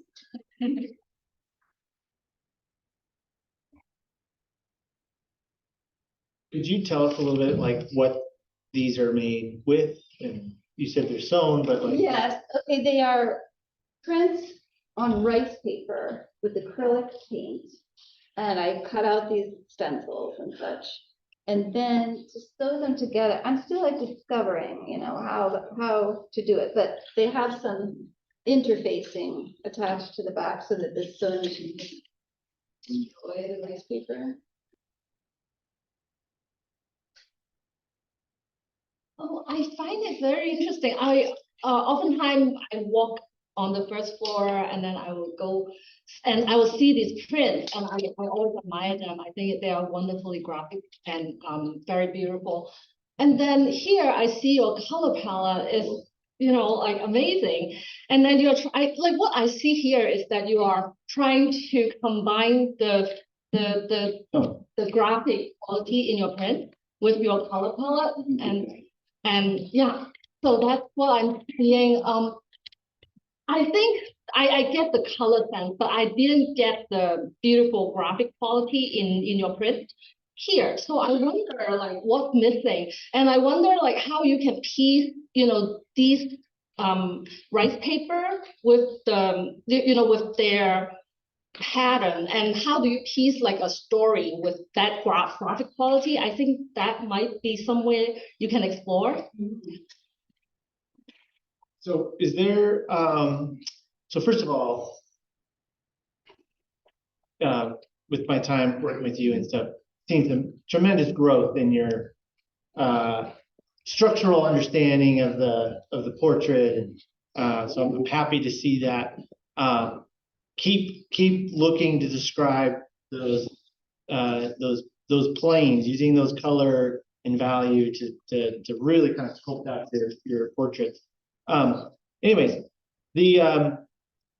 I was wondering, like, when I look at this portrait, is there going to be a merger of those? Well, that's what I'm textile sort of like backgrounds with these portraits, and it seems like an obvious. Yeah. But, can I do the portrait also out of like collage out of the prints, or do I combine it? the answer, yeah. You do that, try another way, and you try like 12 of these. Yeah, that's I am thinking that. Yeah, there is like a real, you know, it's almost two different bodies of work here in a way, or three, I guess. But it is this portrait that does seem to kind of unite these two languages. I think this is really beautifully modeled. I love this green shadow on the neck. I think that there's a pretty natural integration, actually, of the flat graphic pattern behind her. It doesn't feel just pasted on. It actually feels like it's part of the space that she's in. I will say the earlier portrait, I actually really love the color of this. I love that it doesn't try to go to old master brown. Like it's just straight up like high chroma. There's something really playful and beautiful about that. I also love the variation of mark making on this. It actually kind of reminds me of Henry Darger and like some of his illustrations. Like it just seems like anything could happen in that world. And there's a playful element to that that feels akin to the energy that's coming out in these sewn pieces. I'm most interested in them when they are separated. I like seeing the parts and being able to sort of physically interact with those parts. And so I wonder, you know, can collage sewn parts of these figures or in invented spaces, like start to be pinned up with that as a way to physically collage-like printmaking wise, like start to put your ideas together, maybe not again in the old master one rectangle of a painting might not be appropriate for you. So there's a lot of interesting energy happening here. Do you know Gustav Klimt? You know his work? Yeah. I mean, I think some of the patterning that is like behind this is kind of makes me think of him. You know, I want to just contrast these two paintings. I am kind of really interested in this painting in terms of what happens with color, but also what could happen. There is in this, it really makes me think immediately of the portrait of Matisse, an early portrait. I don't know exactly what the name of it is, but the way like this, the way the green is used down here, then some of the red and the red and the red and the red, the red and the red, those have an opportunity to contrast, not just be the same thing. I think it's really starting to happen here in a way that you're thinking about what one color does to another color and how like Matisse sets up this whole complex dialogue of difference and nuance where color just becomes explosive. So for me, in that way, whereas this one seems, I like aspects of it, but it seems to be less sophisticated in that sort of way.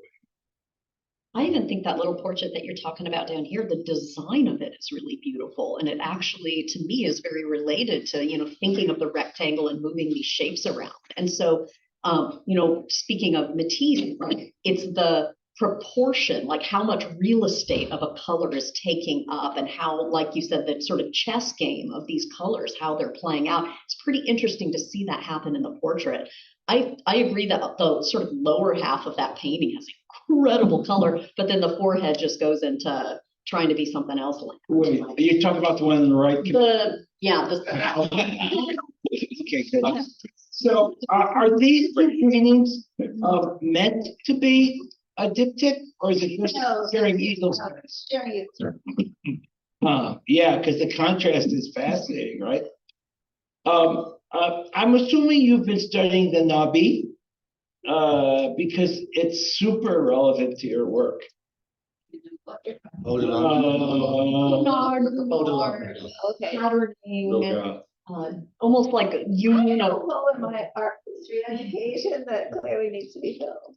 Yeah, because that's what they were about. I mean, Friard lived, you know, he lived with his family, and they were in the fabric business, and so he's constantly combining fabric patterns with what's happening with the figurative foreground, and playing between flatness and depth. And so, and you know, obviously they're post-impressionists, so they've already had all this color theory, you know, that was just part of their training automatically by this point. I mean, so it's, you know, it's early modernism, which is a huge influence on what you're doing, whether you're conscious of it or not. Bayard is a great example, and also he uses patterns. They're really spatially complex and interesting the way he creates geometry through pattern and scale relationship. He's a great artist. It's a great suggestion. Yeah. 2 minutes. There seems like such a clear language of quilting going on here that I just wondered to what extent this obviously that next step into going into fabric with this. I mean, whether printing into fabric or making it larger. Because I mean, I think what Kimberly said, the square seems to be a limitation for this thing. And it seems like it's potentially larger, but also kind of, you know, repetitive, but also becomes, so it just seems like a place for these to go, but a logical place for it to go. And then you end up with a figure in fabric, and that starts to get really, I think, also kind of interesting. Yeah. I bought some Tyvek because I thought, well, maybe that's and yeah, I like that, and I like its nature of being fabric and not being static, like waving like a banner kind of thing. You do quilts already. Right? Yes, I've come from quilting to paper. So yeah, so that makes sense.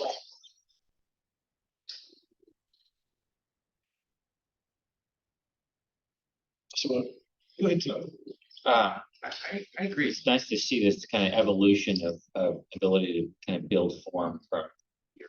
There is a nice whimsical quality of this, but your ability to articulate form has definitely improved. And I also agree that the color feels much more integrated in this. That's a little bit loud on the other, where it just feels like it's separate too much, not kind of integrating. I like how we're starting to get overlapping of patterns here. This is really cool, like these overlapping of shapes. And I mean, if you could glaze that green down a little bit and have this spiral happening, and then that's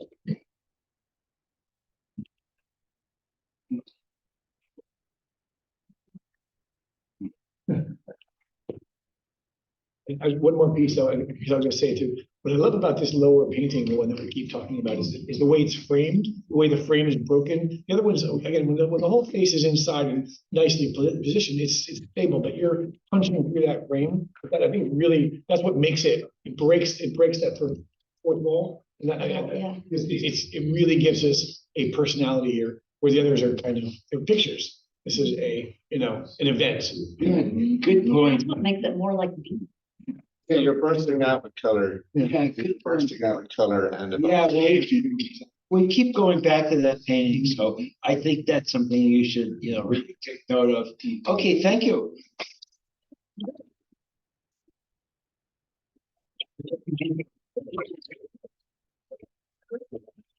So, automatically, more up on your. But no, we now be. No, probably not. No, I mean, they would go if they have the teacher. But I don't think they probably. Most of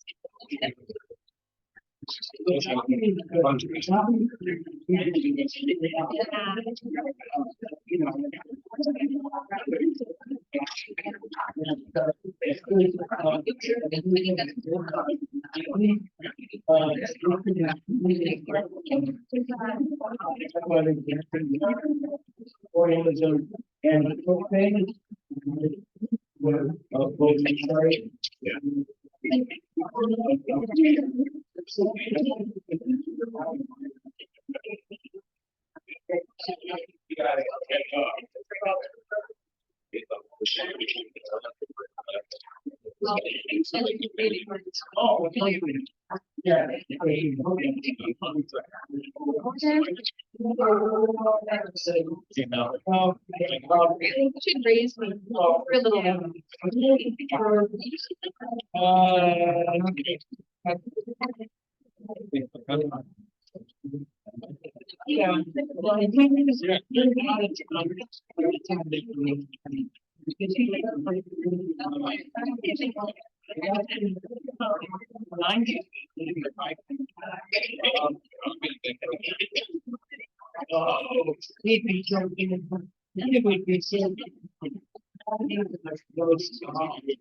Oh my God. And he would focus on everybody.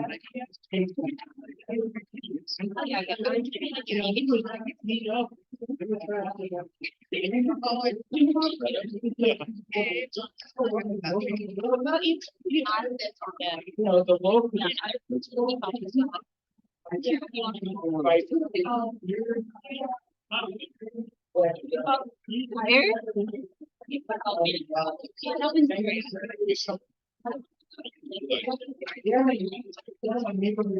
Oh, yeah.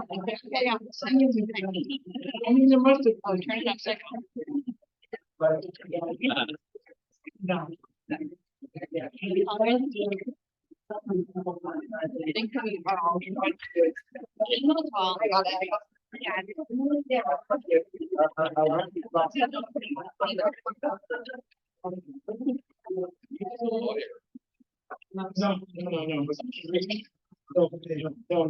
Good job. This is stuff. You're right. little painting. So, man. Oh, yeah. And he also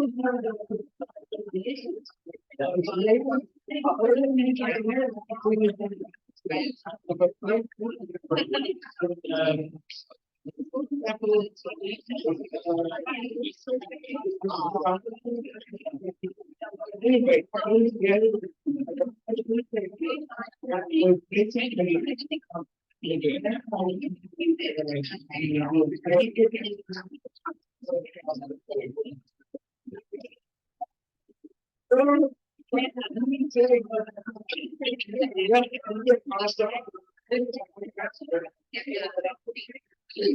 yeah, no one said great job.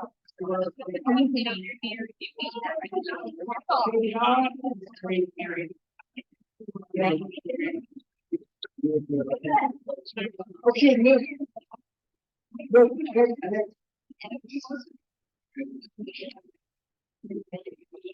Hello, I'm Nick from the KOH Atelier. And I paint mostly little still lifes. They're really fun. Some are big, some are small. And a lot of them are just like iconic content. Some of them are in the future, I'd like to more fun little narratives. Say, but you can, I don't know, some of the small ones are still kind of interesting, but yeah.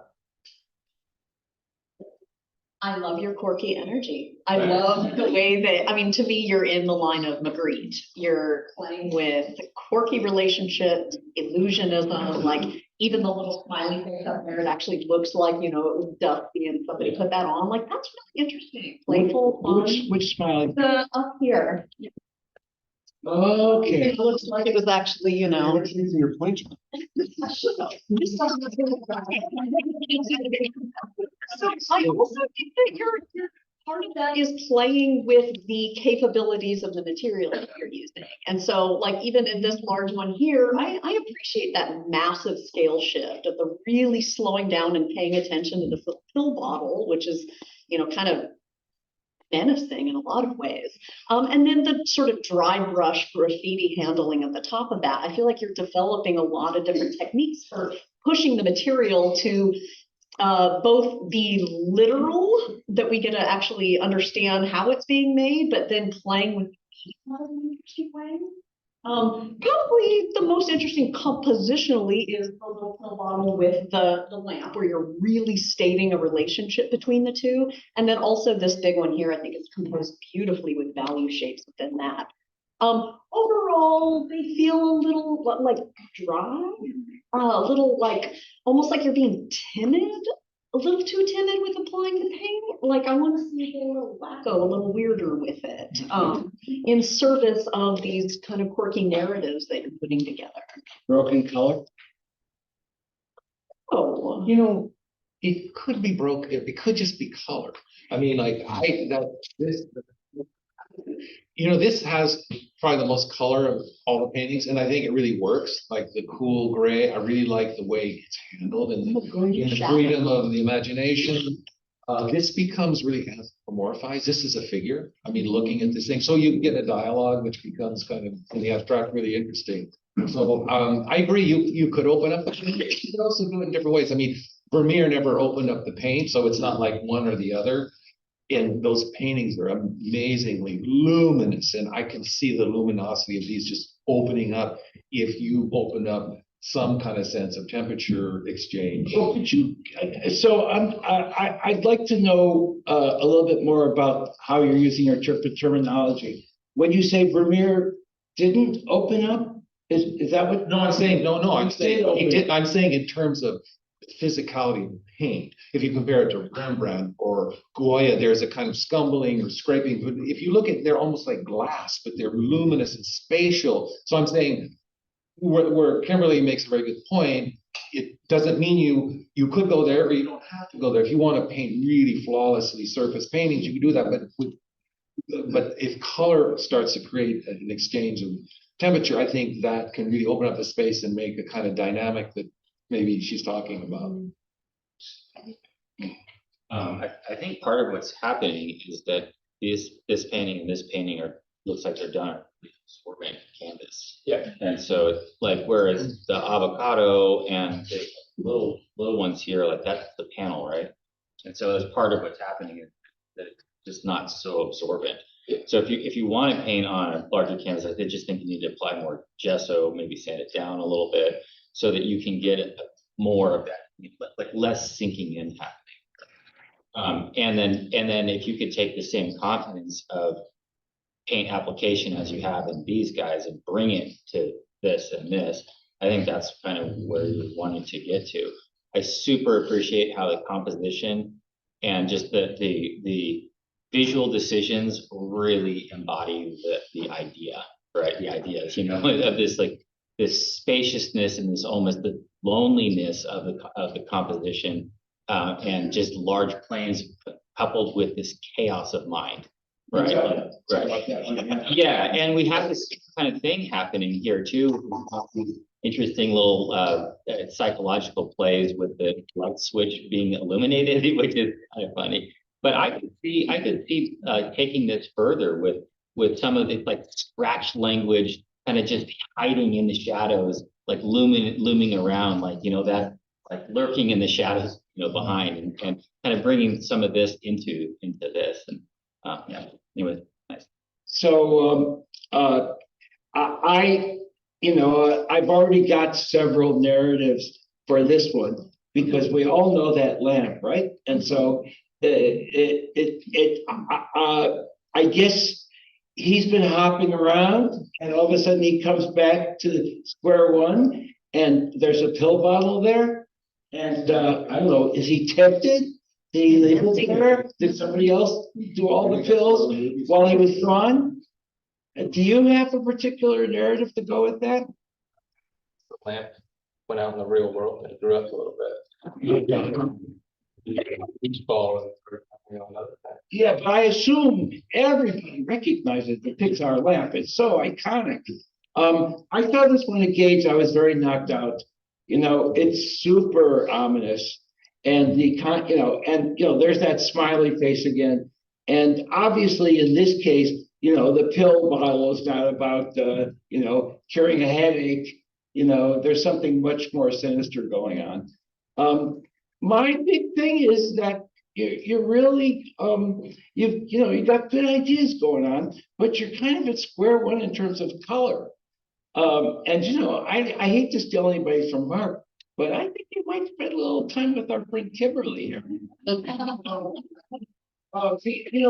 I've got one of my dogmas that I repeat to my students is if you have a choice between a large area of non-color and an area of color, that you always go to color. And this one's all non-color.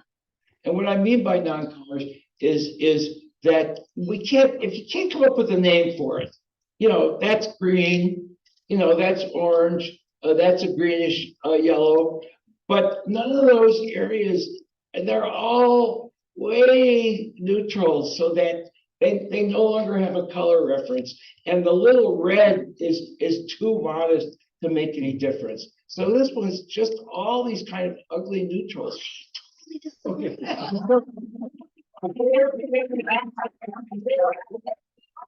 This is the most colorful painting up here.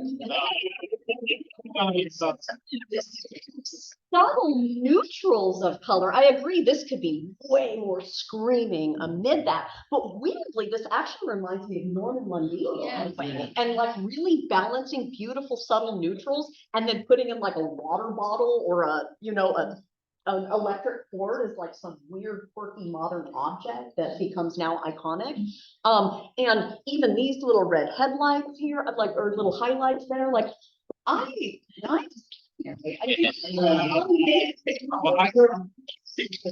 think this is wonderful color. The way you painted that, just the pillbox, I don't think the shadow feels quite right in terms of the temperature, but this thing's really starting to be about color in a meaningful way.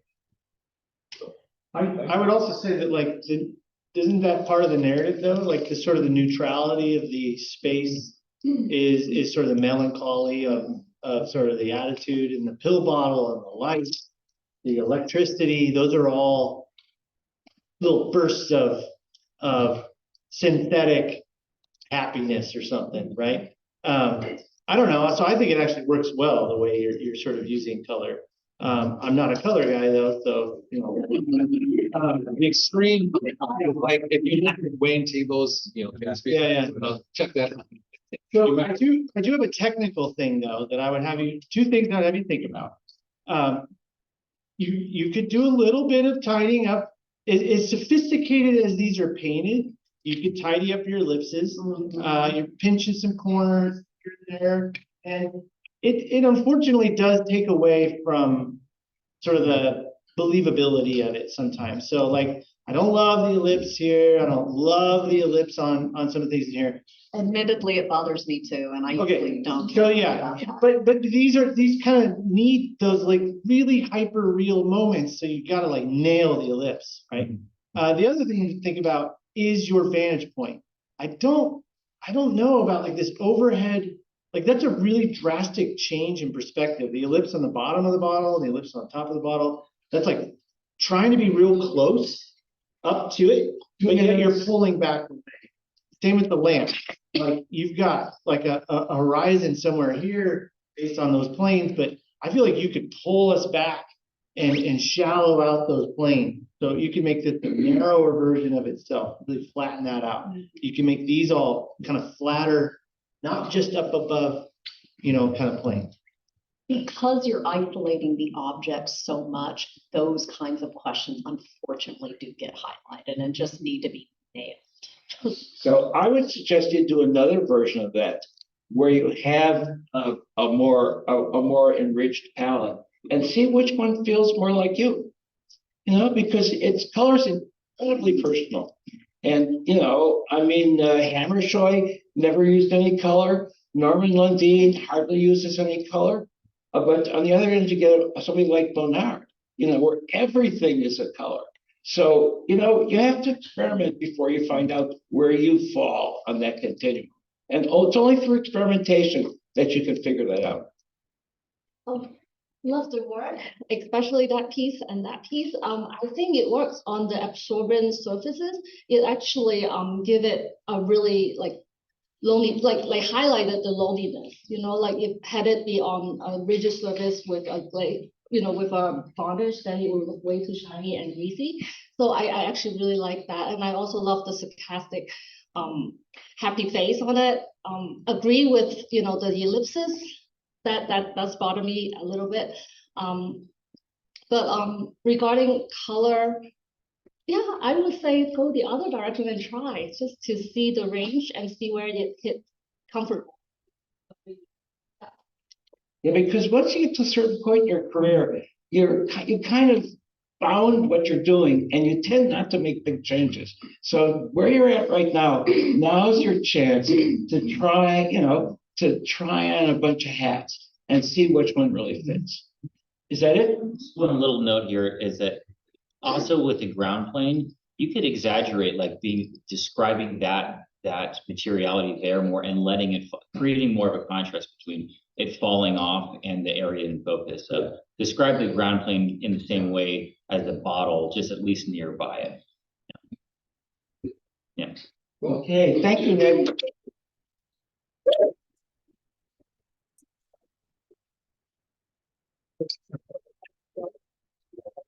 Yeah, 15 minutes behind. That's not too bad. So Mike, so if we're 15 minutes behind, I originally scheduled 45 minutes. Now we're on we could go back to the hour.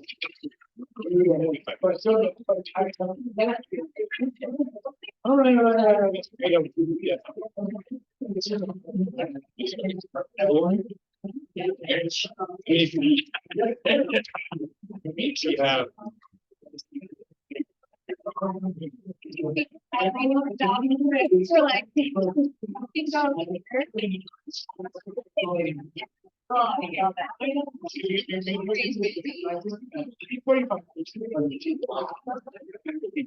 So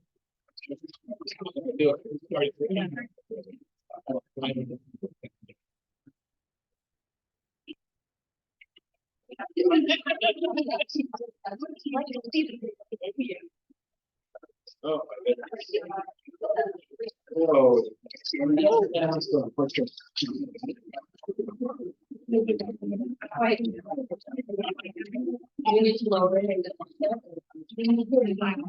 I like the lid. Yeah, these should be lower than, yeah. Shadow with light. Oh, yeah.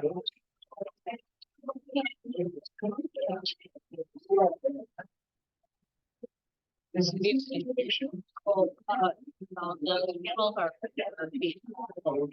Yeah. So. At the lighting airport.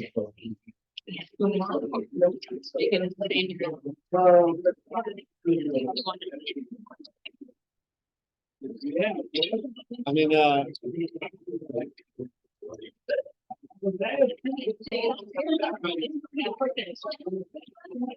Yeah, thank you. Which way, this way?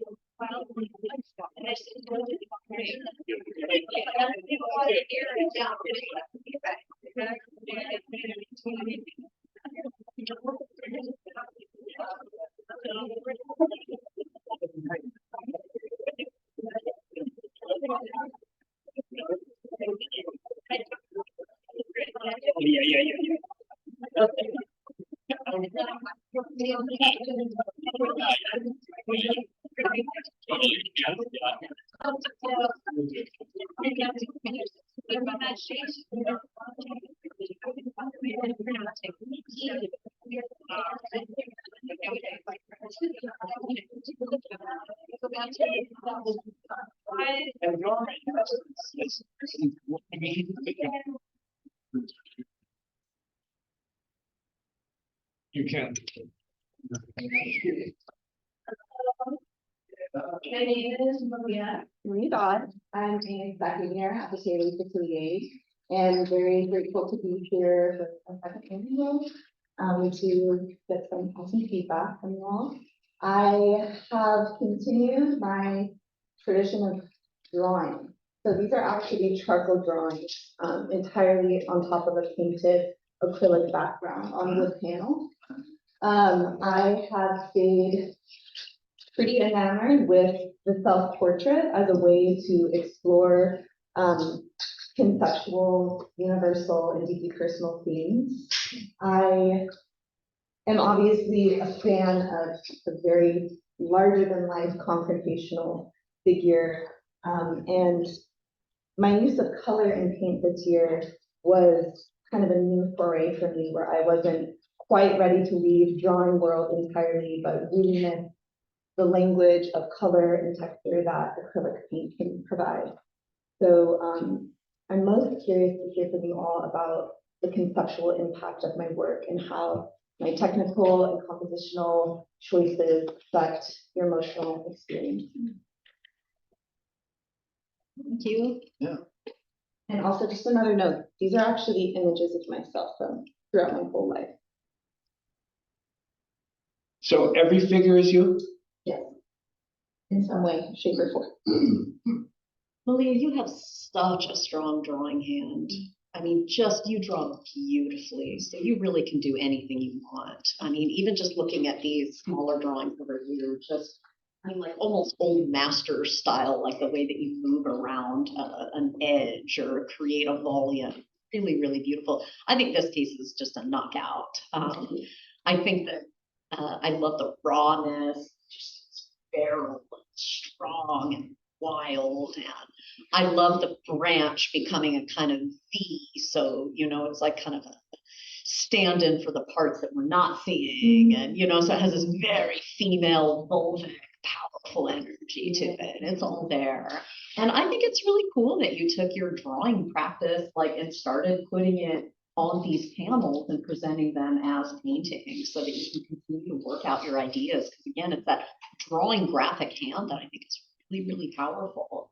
I'm more interested in this, just the iconic way that the figure breaks up the whole rectangle than I am with this. Yeah.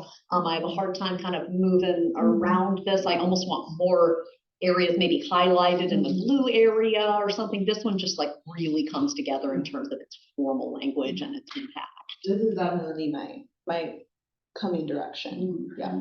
So you had the green and the pink underneath, and then you put the charcoal on top? Actually, pink on the underneath for this main central figure, pink was the first thing that went down. I thought it was gonna be completely pink monochromatic. And partway through the drawing, once the figure and the trees were outlined, I went with the bold move to put in the chartreuse, and that changed everything.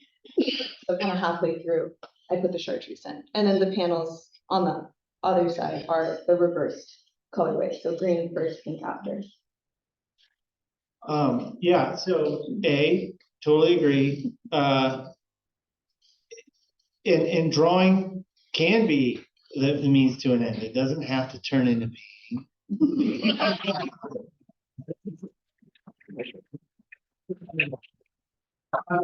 So yeah, I immediately connect that way.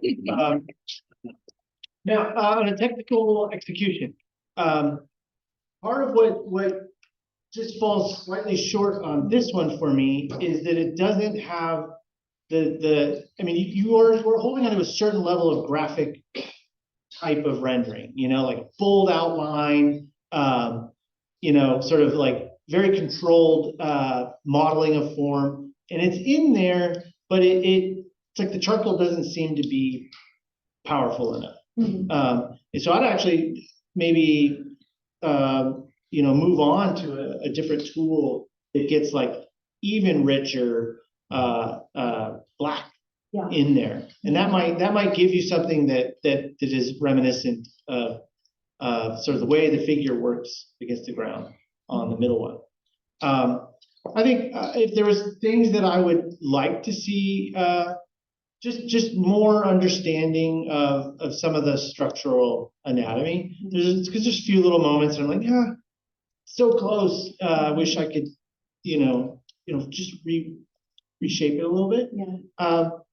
But yeah, otherwise, I like the way you're handling. Jeff, what do you think about the size of the knees and there's a few like subtle discrepancies that way. Those were pushed, like I departed from the reference image for this, and I wanted it to come out. You made them bigger on purpose? I did. Yeah.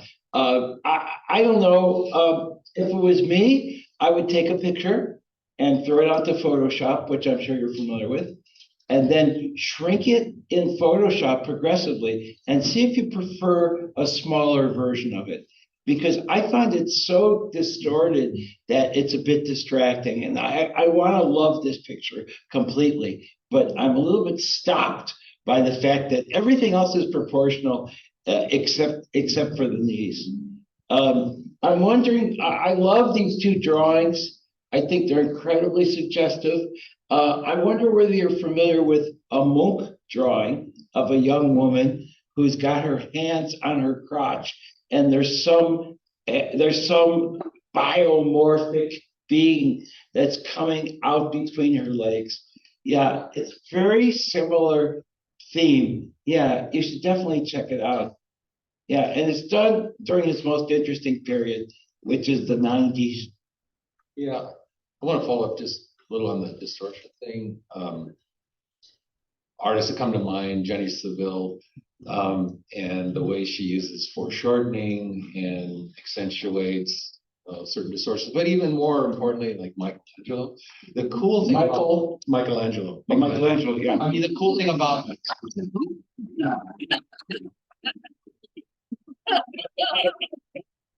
is that if those figures were to walk in the room, they would be grotesque, but somehow the use of really meaningful distortion gives them a kind of power and a dynamism that is really effective. So I think distortion is really, really interesting and almost to the point of caricature, can be really expressive. So you just have to really think about how you're using. I'm not convinced by the hand. It feels a little You know, the other thing I would just want to say is like, this interests me in a way, I'm curious what your means of conception and execution is. In other words, how are these, is the idea conceived of? Is it conceived of beforehand? Is it conceived of in the process? Because I feel like if the line could somehow be a little bit more free of the contour and wander through space and become a little more about discovery, I think that could be really interesting. And also would open up the imagination in the way that the image is interpreted. Because you have this personal narrative, and I think personal narrative is great, but it has to somehow reach us as a universal in terms of our experience. But I think that's an opportunity, and that kind of jumps out to me. I think with the knee, it could just, if you just round it, so it's going back in space, that'll just take care of a lot of that. Talking about with shading. Well, I think also make this hand bigger so that it has like a partnership. Yeah, and then the hand, but these are things you don't even really, like, the nice thing about it is like this painting just boom, it just hits you, and you don't really see that so much in the same way. Get away with all sorts of proportional whatever, because the impact of the thing is the first thing you see. That's like amazing. I really like how we don't have a lot like this vignettes here, the shrubs and whatnot, and this one has a lot more color separation, and I think that's also what's creating the kind of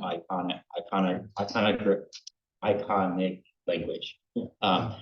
In terms of the painting drawing thing, I think that there's a lot of gold to be found in the sense those two things don't need to be combative.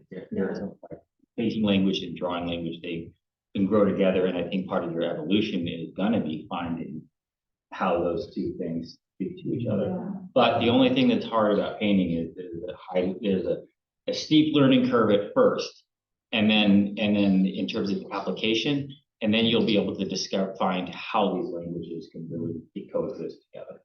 Yeah. So now you're suggesting that she experiment more with turning these more into painting. Well, I mean, the color is all glazes, but there's no paint application, right? So tiling or anything like that, right? And you could have selective areas where that's done, and areas where it's left as the drawing. I think that's great, T. And I would also, of course, I'm just sending you in a different direction. I think sculpting really actually is. I mean, this is all graphically really. It's hugely graphic in terms of its two-dimensionality. I love that part of it, but then it also lacks in depth in terms of its own structure, right? So it works graphically perfectly great, but I feel like if it had three-dimensionality, it would go. So specifically, I think, like, I look at this thing over here as kind of a three-dimensional object, a structure, like more like a lotus flower, for example, coming out. But since it's so flat, it doesn't have any internal structure. So the actual structure itself, it's collaging. It's a bunch of collages put together. Whereas if it actually had its own form receding in space, then it would become a structural feeling that I think would just A, do your meaning, and B, take you to another level. That would also be an answer. You know, again, it's easy to answer a question like this graphically. It's more interesting to me, with carrying it back into a three-dimensional form is actually what ties it together. So it only strengthens what you're doing. So are you talking about that being done with shading? Well, no, well, with form, basically, as you draw the form, you draw the forms connecting up to themselves. I'm always talking, we connect this back to the hip, and then we connect it back down. So it becomes a figure receding in space. And that again, it's graphic. You can get away with things graphically that are spectacular, but then you again, that just adding that next 3 dimensions to it only strengthens everything. So I mean, we're now picking it at corners here, and I'm trying to make it stronger. I'm trying to think about what it would feel like to be walking through the woods and suddenly come upon that figure. What would be my reaction? Yeah, that was kind of the goal, kind of something confrontational. I just want to say, Leslie, within this drawing sort of graphic language where you're introducing a little bit of color, I think people sort of hinted on this, but I want to just nail it home that playing around with maybe not having an outline in places. Like, we don't need it there. What if this line wasn't there? And so I feel like there's actually, just with that alone, so much that you can play with in terms of how we're reading space. And then it would just be about the pink sitting next to the green showing us that difference. Whereas then in other places, really having the line there, like how cool would it be to really know that this knee is behind that, but they're in the same space right now? You know, that little tweaks of where are you putting the line, where are you not, the variation of that line could be amazing. Yeah, I've grown really attached to the outline in the graphic sense, but it is a decision that really changes the interpretation of one. Experiment, I'm responding actually to your calligraphy sort of like line, and then your root is actually, and also those strips all sort of bring that up one more notch. And so yeah, I would say push the calligraphy line more even, and then see how you can integrate it in either actually. Okay, thank you.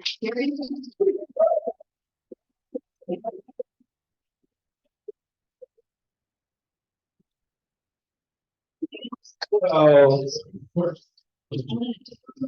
and also. That facial expression. Yeah.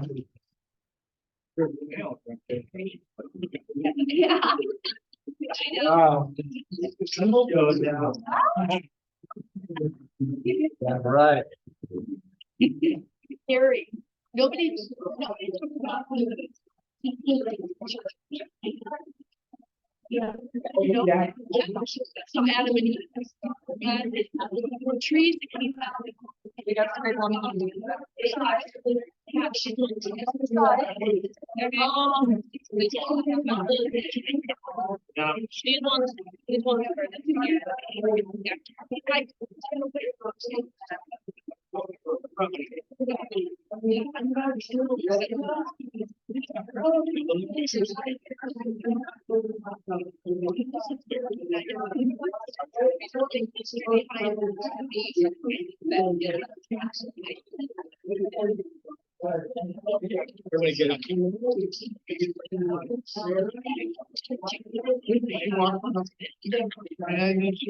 up. Did they?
With the pizza, it's not at all.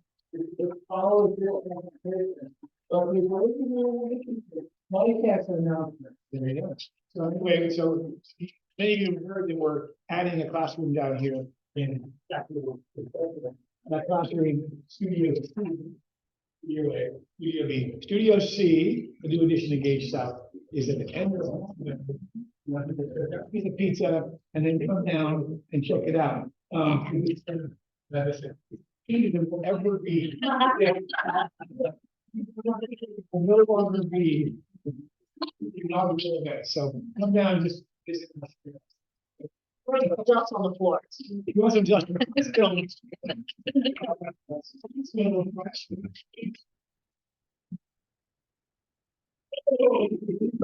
Whoa.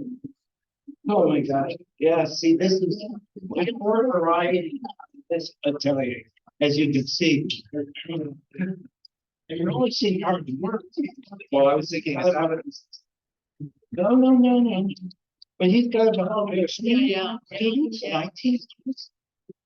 So, yeah.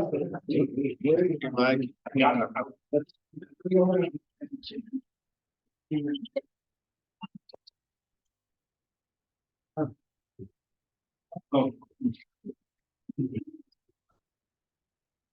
I'm sorry. Oh, no, I know. Now we're looking at color. Okay, Rise, Raziel,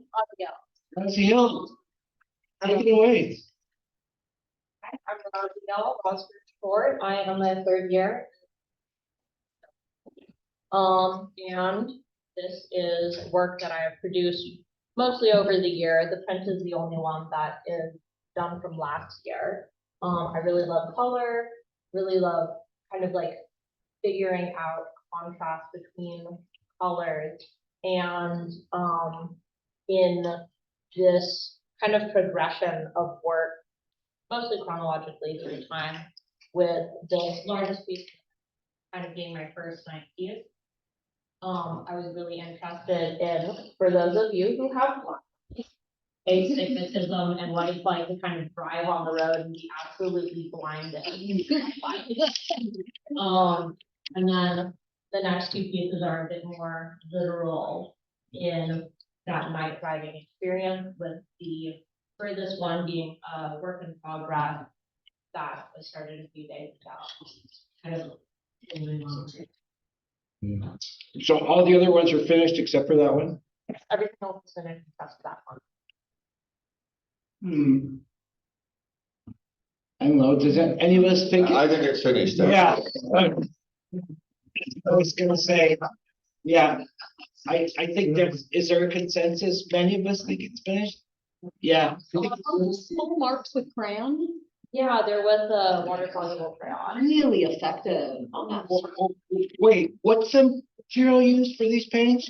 Acrylic. So this one here is oil, and then those two there are acrylic, and then the most recent one has some crayon on top of it. Oh, Gary, these little marks here are crayon.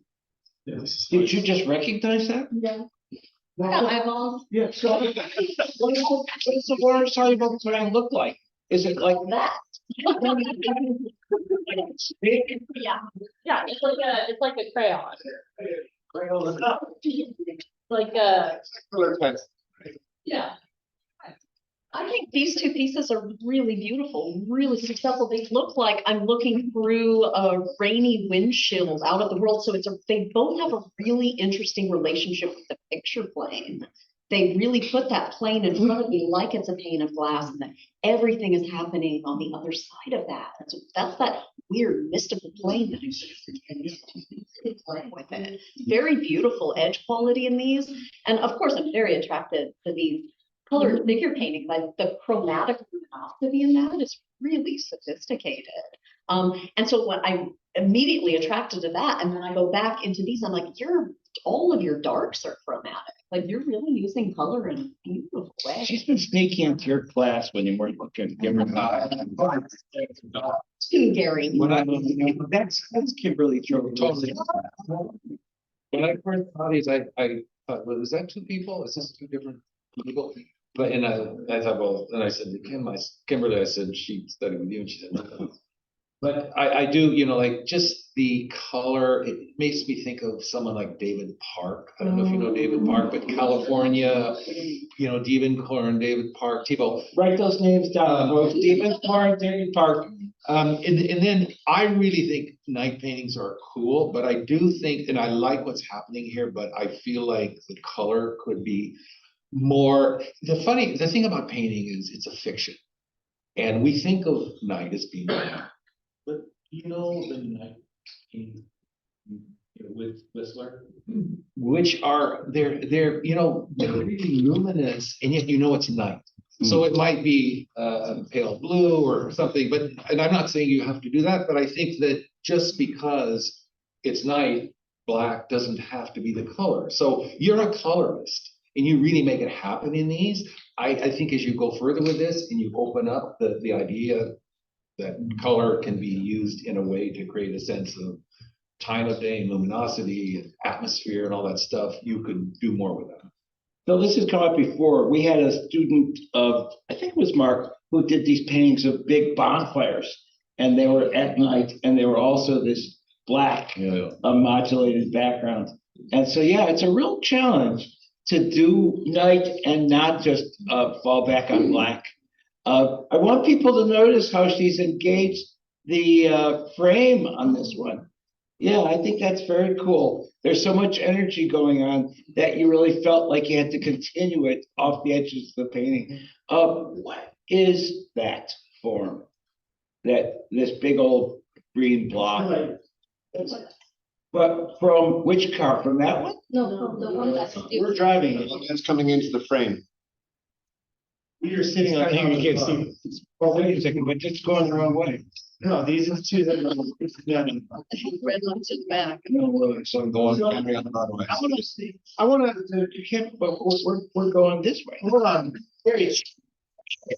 I want to talk about this one. Like a lot of discussion is in the color and the luminosity, but I also like the chances that you take with like letting paint be paint and like some of the marks that are so luscious. You know, like it's very like if you don't, you know, like if someone painted that and said I don't really like paint, I'd be like you're a liar. Like I love it. Like that is like you just want to kind of eat it. So. And like you weren't afraid to kind of like disrupt the form, or just, like it can be a paint, like a paint mark, and it can also represent a thing, a feeling of something, right? And so you take some of those chances in some of the painting over here, where it's like it could just be kind of this paint like feeling of randomness or a brush mark or a drip, and it can also kind of read as the effect at the same time, and that's something that's really really strong about that. So like keep finding as many moments of those as you can in your painting. It's hard to do though, like this almost feels like a little too like I gotta figure it out and then try to disrupt it a little bit. Whereas this, like, it didn't look like you figured it out and then disrupted it. You just sort of like were trying, and then like came together. It feels like an accident sometimes. Jeff, what do you think of that one? In the same sort of discussion there? Yeah, I mean, can you read what's going on there? In terms of what that figure is sitting on, or is he being held up by hands? No, I think there's chair there. I don't understand the second figure as much, but the chair I get. Second figure. The second one here, right? Yeah. I think a piece like that more about the feeling, the mood, the atmosphere in the room, and the concept and emotion behind it.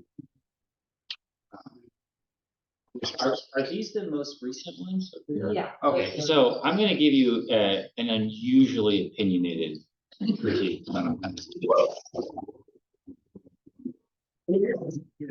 To me, there is 2 years evolution between everything here and everything over here. This to me feels like it was done by a much more advanced artist. I mean, I think these are awesome. I really like, they feel so like experiential, their composition, like the warping of the highway. So like, it feels like you're in the car with that. And the color is vibrant, but it's not punching you in the face, right? And so like, I just think that these are really sophisticated. I like the, how the sign is just kind of like dissolving here. And then, I mean, maybe one thing that you could push is the ground plane, like a little bit more like, you know, when you're driving down, like just what's in the headlight is like so bright, like the texture, maybe a little bit bolder paint strokes like here, and kind of like what you're doing like here. And I love the fact that these are just squiggly little lines. That it's almost like that's what happens to the light, like when you're going by. It feels like it's very, the expression of it is very creative. So I'm of the opinion you're onto something here, and I would just keep on going that way, you know. I would just say the difference between this, I need the frames color is really primary, red. The exploration of the color and stuff like this really opens up. I do think the ground, again, just going back, could be taken further in terms of just the way you think of it as a temperature and depth. But I Do you have agree any with- specific suggestions though for what you could experiment with for that ground, Philip? Well, you know, I mean, Talking about the ground like closest. the ground, yeah, I mean, Or- Yeah, they want night. What colors do you use for night besides black? well, you can use like Payne's gray, or you could use, I mean, the fascinating thing is if you look at those Whistler paintings is I've never seen a color that is that color at night, or even Starry Night with Van Gogh, which is really out there. So, but you accept it once the painting becomes believable and you enter that world. So I don't really have an answer for that because it could be a lot of different things, but I could see something that has a certain kind of depth. I mean, even, you know, I was gonna say Turner, but I can't think. I think a lot of that color is in there. I think that really what it comes down to is that it's the way the surface is, and also just the need to just tweak some of the values just a tiny bit lighter so that the color blossoms just a little bit. Because it's just falling into that darkness, but I actually think your darks are really chromatic. And so it would just be like one bump towards a lighter value and Agreed. yeah. Rose, when were these paintings painted? In the last 2 weeks. Yes. All right. This recent one is like There was Roz over here on the left, who's various other pieces. Roz does a ton of stuff in all different directions. And then dum last week, and then the last few days, right? Yeah, definitely. There is something going on there, and I love the playfulness you have with this medium. I mean, it's like this dangerous driving experience, but you make it somehow like I'm having fun, and these are like little candies that you are enjoying. I love that. And then I love how you scribble like I may be stupid there. I just love that energy. So you notice that nobody is saying that you need to tighten these up, right? And that you need to have less mystery. The mystery is good. And I've done a ton of night paintings in the last few years. And what's so fun about it is that practically any blob of paint will turn into something. Our imagination will interpret it as a building or a bridge or a billboard. So it really frees you up to experiment with different shapes of paint. And the eye just accepts it. And all of a sudden you've created a whole skyline, you know, without hardly doing very much at all. Yeah, but I think these could use a little bit more stuff going on. Yeah, so I think that this area, I would like to see that activated more with some of those lights being brighter, because you know the night sky is really dark, and you have all these megawatts lighting up these buildings, and they're just going to appear brighter by contrast. So I think the reason this is working, I mean, I'm trying to find words why it does. And I'm like pictures, paintings are like depictions of things. Like I'm giving you a picture of things, right? This is an experience. And everybody in this room has had this experience. So it instantly transports us into that moment that we've been. And it does it in a way that's like seamless. So you've done what we all want to paint to do, which is to give us the experience, but in a visceral way, in a way that depicting it doesn't do. Depicting it tells a story. This sort of is the story in the middle of it. And that's why I think that's why you're beautifully handling all of this stuff very well. And by the way, I'll actually say that the painting on the far left does the same thing. I feel like it also is an experience, that painting. It's not a picture to take. It is the thing itself. So okay, that's well done, Ross.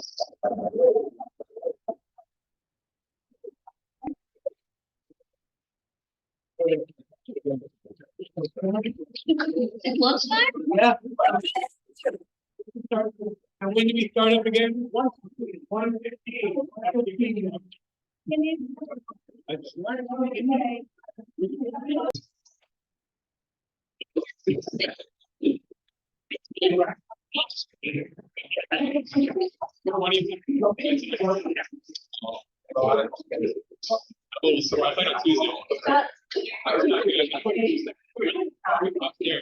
Oh, really? Yeah,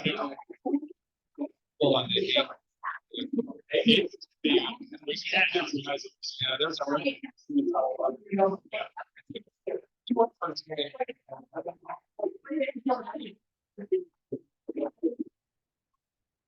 The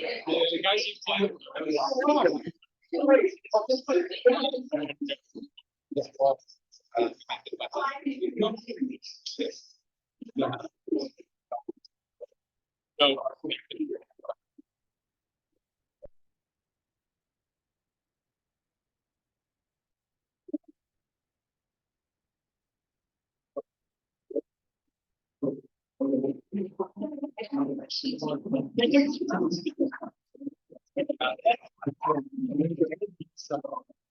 you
great at all of them. So he was an impressionist for a while, and he went through a Cubist period, and he tried on surrealism, and then he went back to Mexico and he invented something that didn't look anything like any of those styles.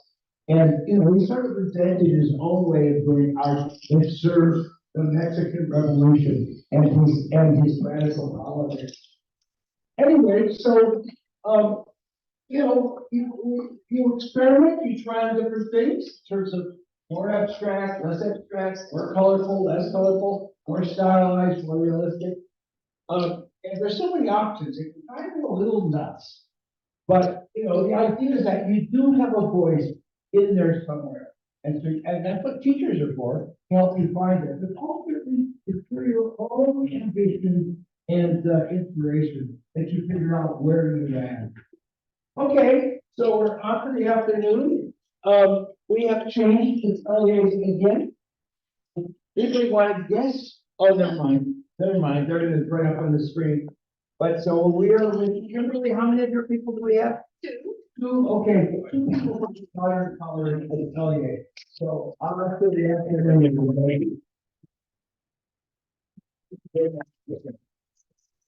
The artist that's up right now, Maria Lindenfeldar, is on the East Coast, zooming in. So for the panelists here speaking to her, please make sure that you're projecting so she can actually hear your feedback.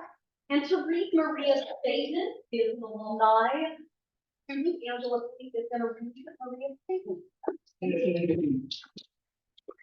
Many, many thanks to my former classmate and fellow graduate Angela Flake for reading the statement.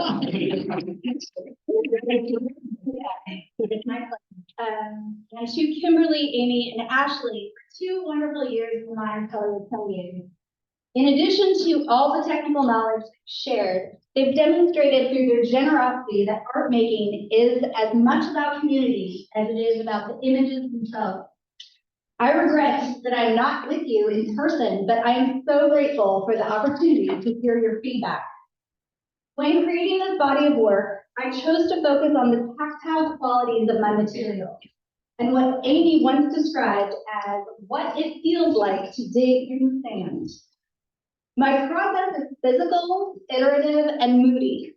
Each painting has multiple layers built up over dozens of painting sessions. I love to draw, paint, and scrape in a kind of improvisational dance. Value studies, preparatory drawings, and tonal underpainting give structure to what often feels like a chaotic application of paint. Through the process of making the paintings, I learned that certain questions interest me. Can I be both analytical and spontaneous? Where do I land between abstraction and perception? Can my rendering of inanimate objects express the frenetic and impatient feeling I have when on a search for elusive constants? How does technical knowledge interact with a personal way of seeing? Are they one and the same? Thank you.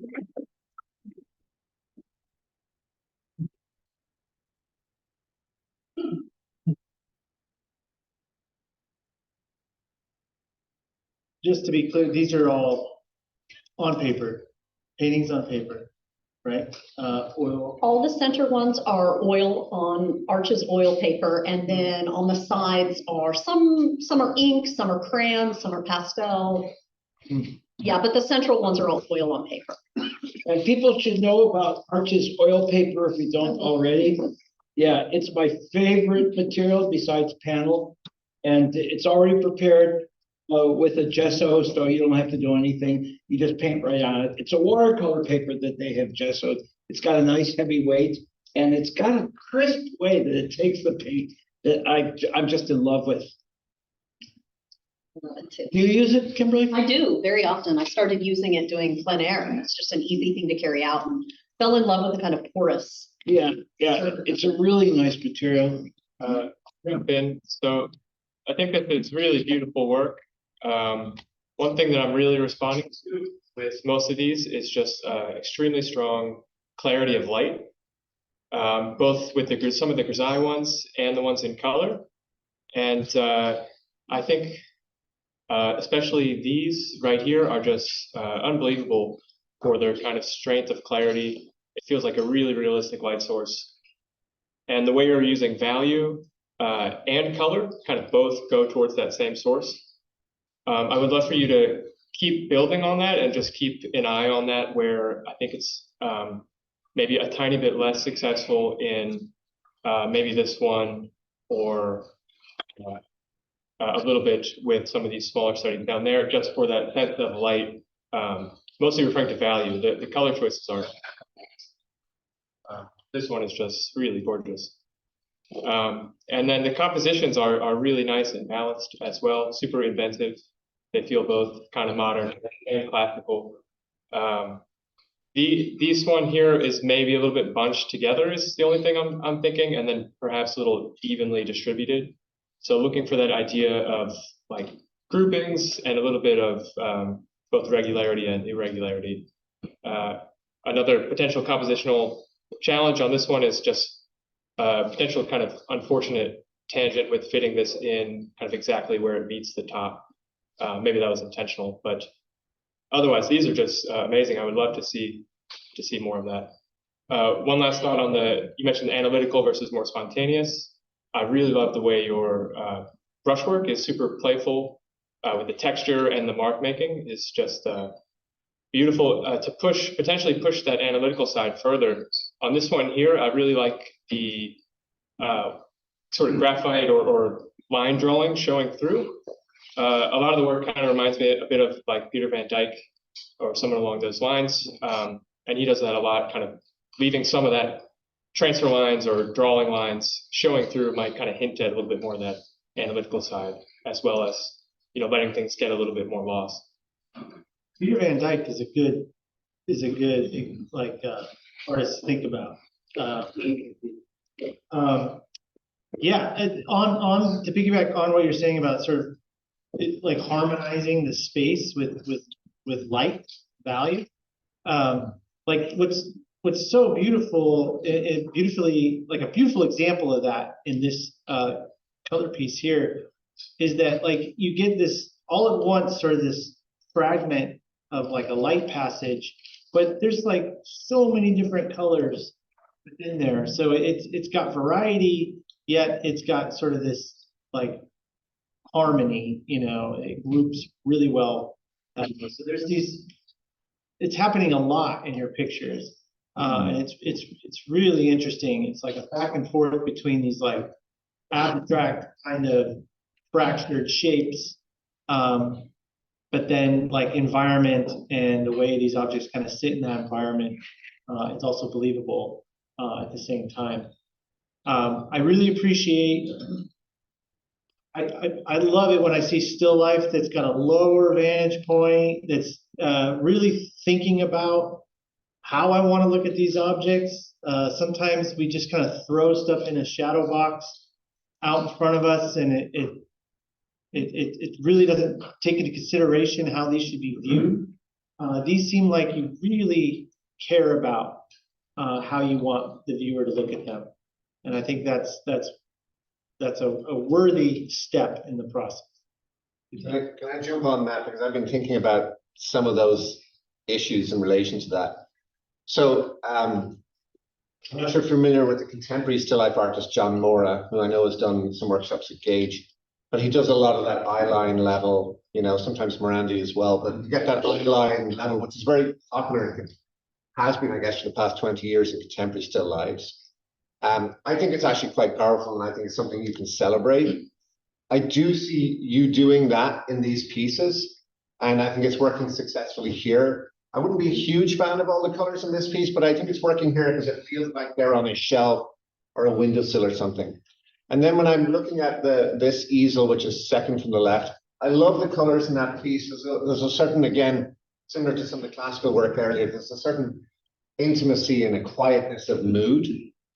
And so I really enjoy that. And at the same time, one of the things I'm seeing in your work is in that mundane, a tendency to the monumental. And if I look at your image over here on the bottom left-hand side, which it looks like an egg carton and cups and stuff, but because you've let the light from wherever it is, the window or whatever, come all the way down to the foreground, it feels almost like a cityscape, right? Looks kind of like a cityscape. And so I look at these, you know, these forms that are essentially geometric, and they can be a still life and they can also be a whole world. And I think that's actually a beautiful thing in still life work.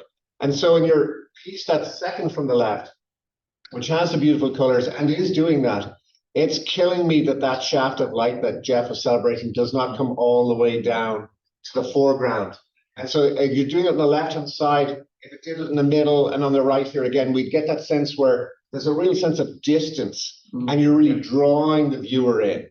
And so I think that's something, again, over the piece second from the right here, something to consider in your work, like how much you want to deal with shallow space, fractured space, or near space.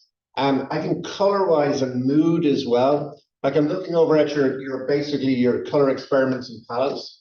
On the piece on the right here, there's 5 of them, so going from 1 at the top to 5 at the bottom. I think at numbers 3 and 4 have really nice kind of moments where you're playing with muted color that's complementary or split complementary, and then in number 3 where you've got this celebration of that sort of, you know, Gatorade type color there, you know, your cerulean kind of aqua color. And I think it's actually very powerful from that point of view, and you contrast it with the gold next to it. But in that, there's also room for you to celebrate the moods of the piece, which you are doing.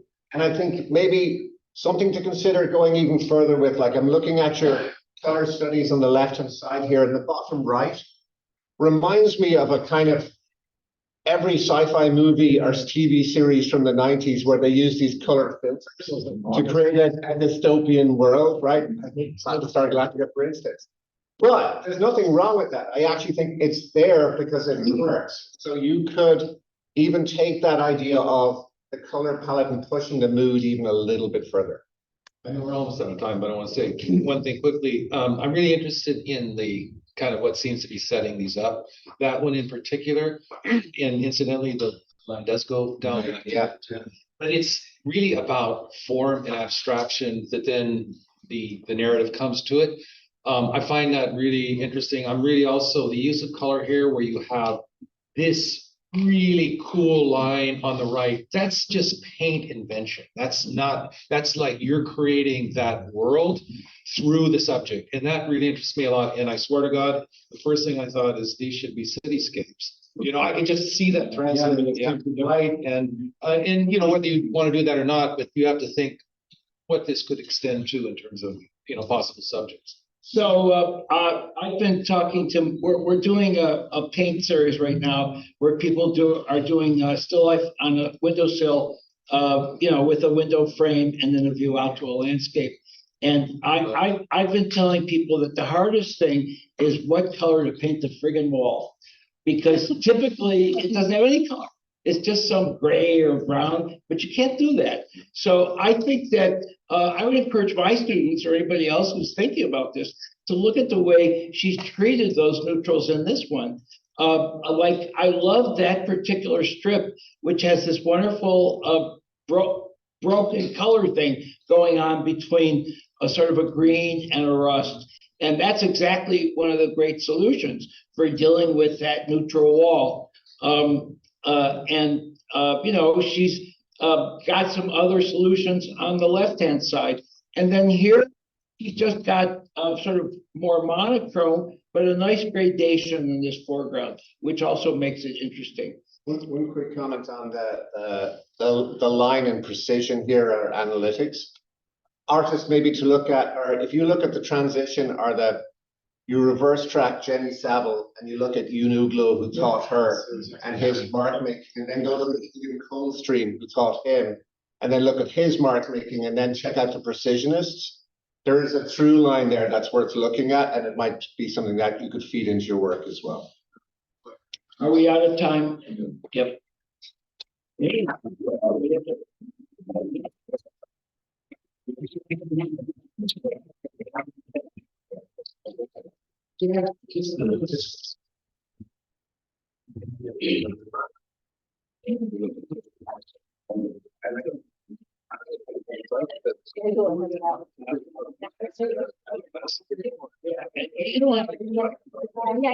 Bring them in.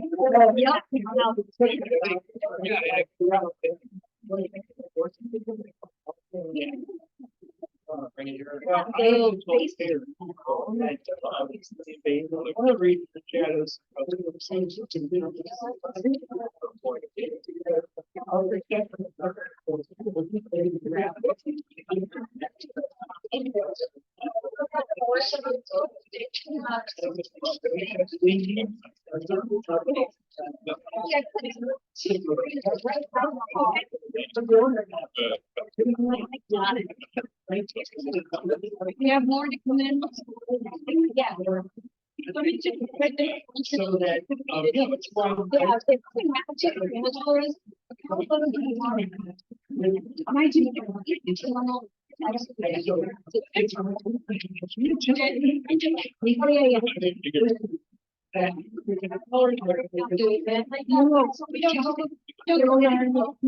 It's gonna be. No, they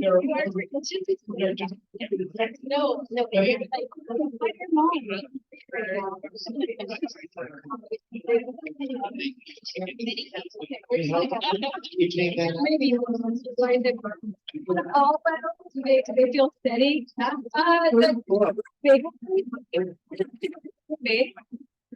This is the only one that needs to.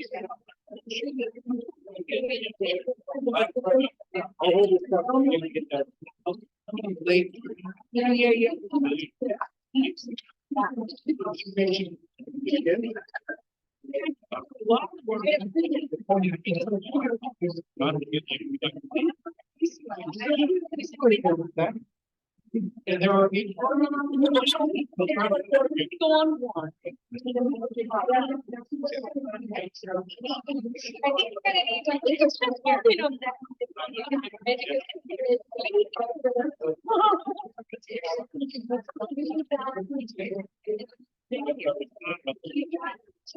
Another one. Yeah. Oh, yeah.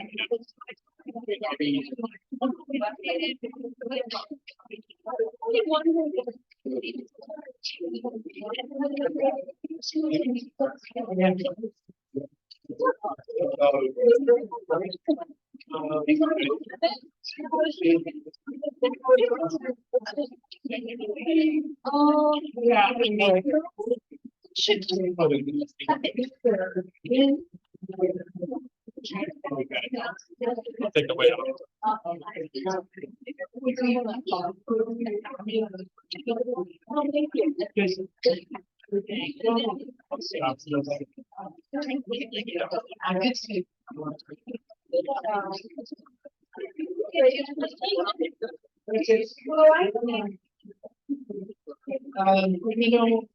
I know.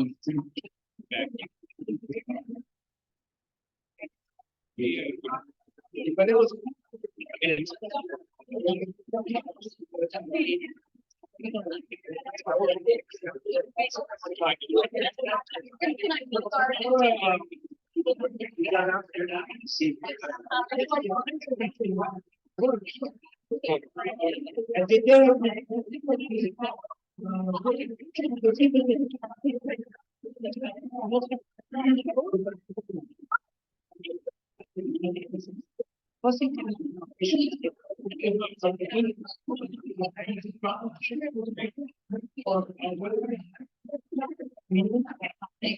Okay, Irene, take it away.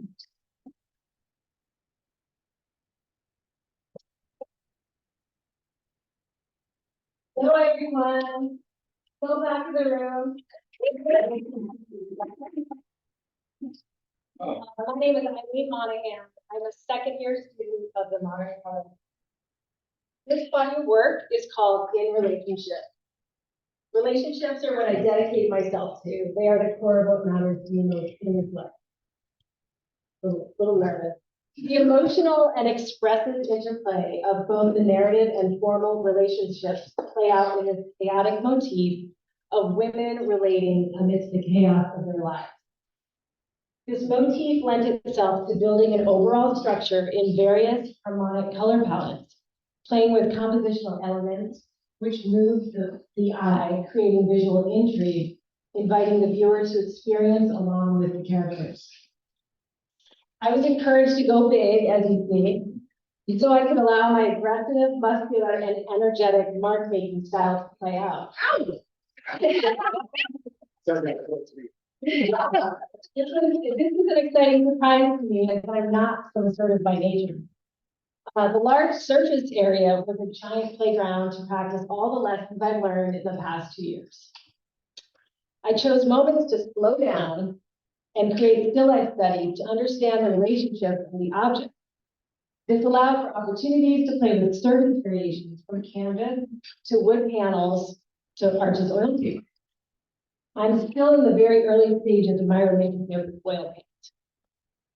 I'm challenged by the chaos of my palette, which is why I'm comfortable working in limited palette. This allows for me to focus on creating high contrast moments and light source variations. I'm learning to slow down and trust my color instinct. With each variation, I found that I was curious how certain elements appeared or were subconsciously deemed unimportant when building the compositions. My desire was to not replicate reality, but rather to create a mood, a captured and celebrated moment in time memory.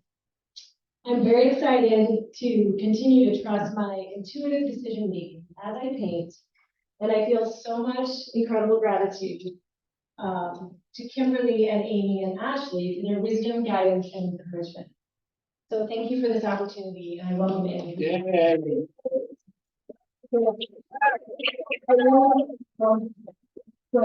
Just a point of information. So do you consider this a study for this, or are they just two variations? This is the punk rock sister of this one. It's a what? So when I was working on this one, she challenged me to move into a. I said, how big? And she said, same size. So that was me kind of taking more, you know. And which one do you like better? That's a really good question. I think I got lost in both of them. I think the energy I felt in the second one, which probably had a mark put on it a few days ago, felt more electrifying as I created it. There's a lot of things about it that I enjoy, but yeah. What's the chronology relationship between the? Okay, so there, really quickly, this was done, before my second year began end of last summer. And dear friend Angela Fleet suggested, show your gouache study to Kimberly. Kimberly said, that's gonna be your first one. This is where it started. It's like, getting my feet wet. I think it's exciting. It is to work big, and I think it's, but I think it's really useful to work small. Yeah. Sometimes there's something about that painting and the way that forms sort of become shapes as color that holds together in a really interesting way for me. I just like the way it almost makes me think. I don't know why Jacob Lawrence is probably not the best example, but not imperfect either. But anyway, that's very nice piece. Yeah, I really like the way you're treating form and space, but also thinking of it as sort of this abstract field. And so you're using colors and shapes and values to get us to kind of dance around. So you have a strong eye for that. There are times where I'm a little like I wish you like maybe studied some sculpture a little bit. I was thinking, not that these need to become these very three-dimensionalized versions, but maybe to bring another type of logic into a color choice or a temperature choice that I think would make some of these, like this area here, just doesn't settle in as well as some of like the objects out here are settling in, which seem to be more form driven or have an influence of that. So thinking kind of planarly would be. Could I add to that? Because that was actually, I was looking at these and it was bothering me, right? And let me just say, first off, the work's beautiful, right? So like pretty much everybody here, everything we're doing is just picking afterwards. So I will say there's a few themes that pop up for me. One of them is religious imagery.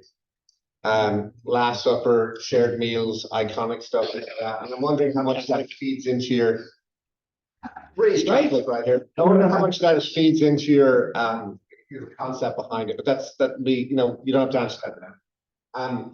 I will say because of that association, I'm used to being in churches in Ireland where this kind of work is very common. And where you have that sort of work that's kind of abstracted work from the 50s and 60s are then brought into the churches to make them look funkier, and you get like round shapes that are flatter and not quite full ellipses. And so even if you're interested or not interested in that, I would say just be aware of that tradition, right? I look at the colors here and I think Mondrian meets Joan Erdley, and if you don't know Joan Erdley, Scottish colorist, definitely worth checking out. How do you spell that last name? Eardley.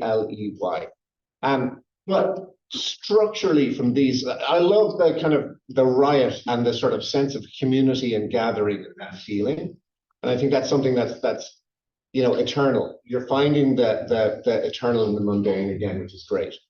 But here, the paintings just kind of get a little bit flat here, it's like we have dimensionality and suddenly boom. And then that makes me think about the camera conditioned eye, right? And the flattening of pictorial and perspectival space, right? And so I would say, for me, my quick kind of like bootstrap fix would be to do converse diagonals, like have a strong diagonal line coming in this way, which leads us in and gives us a sense of space, or build up that structure a little bit more.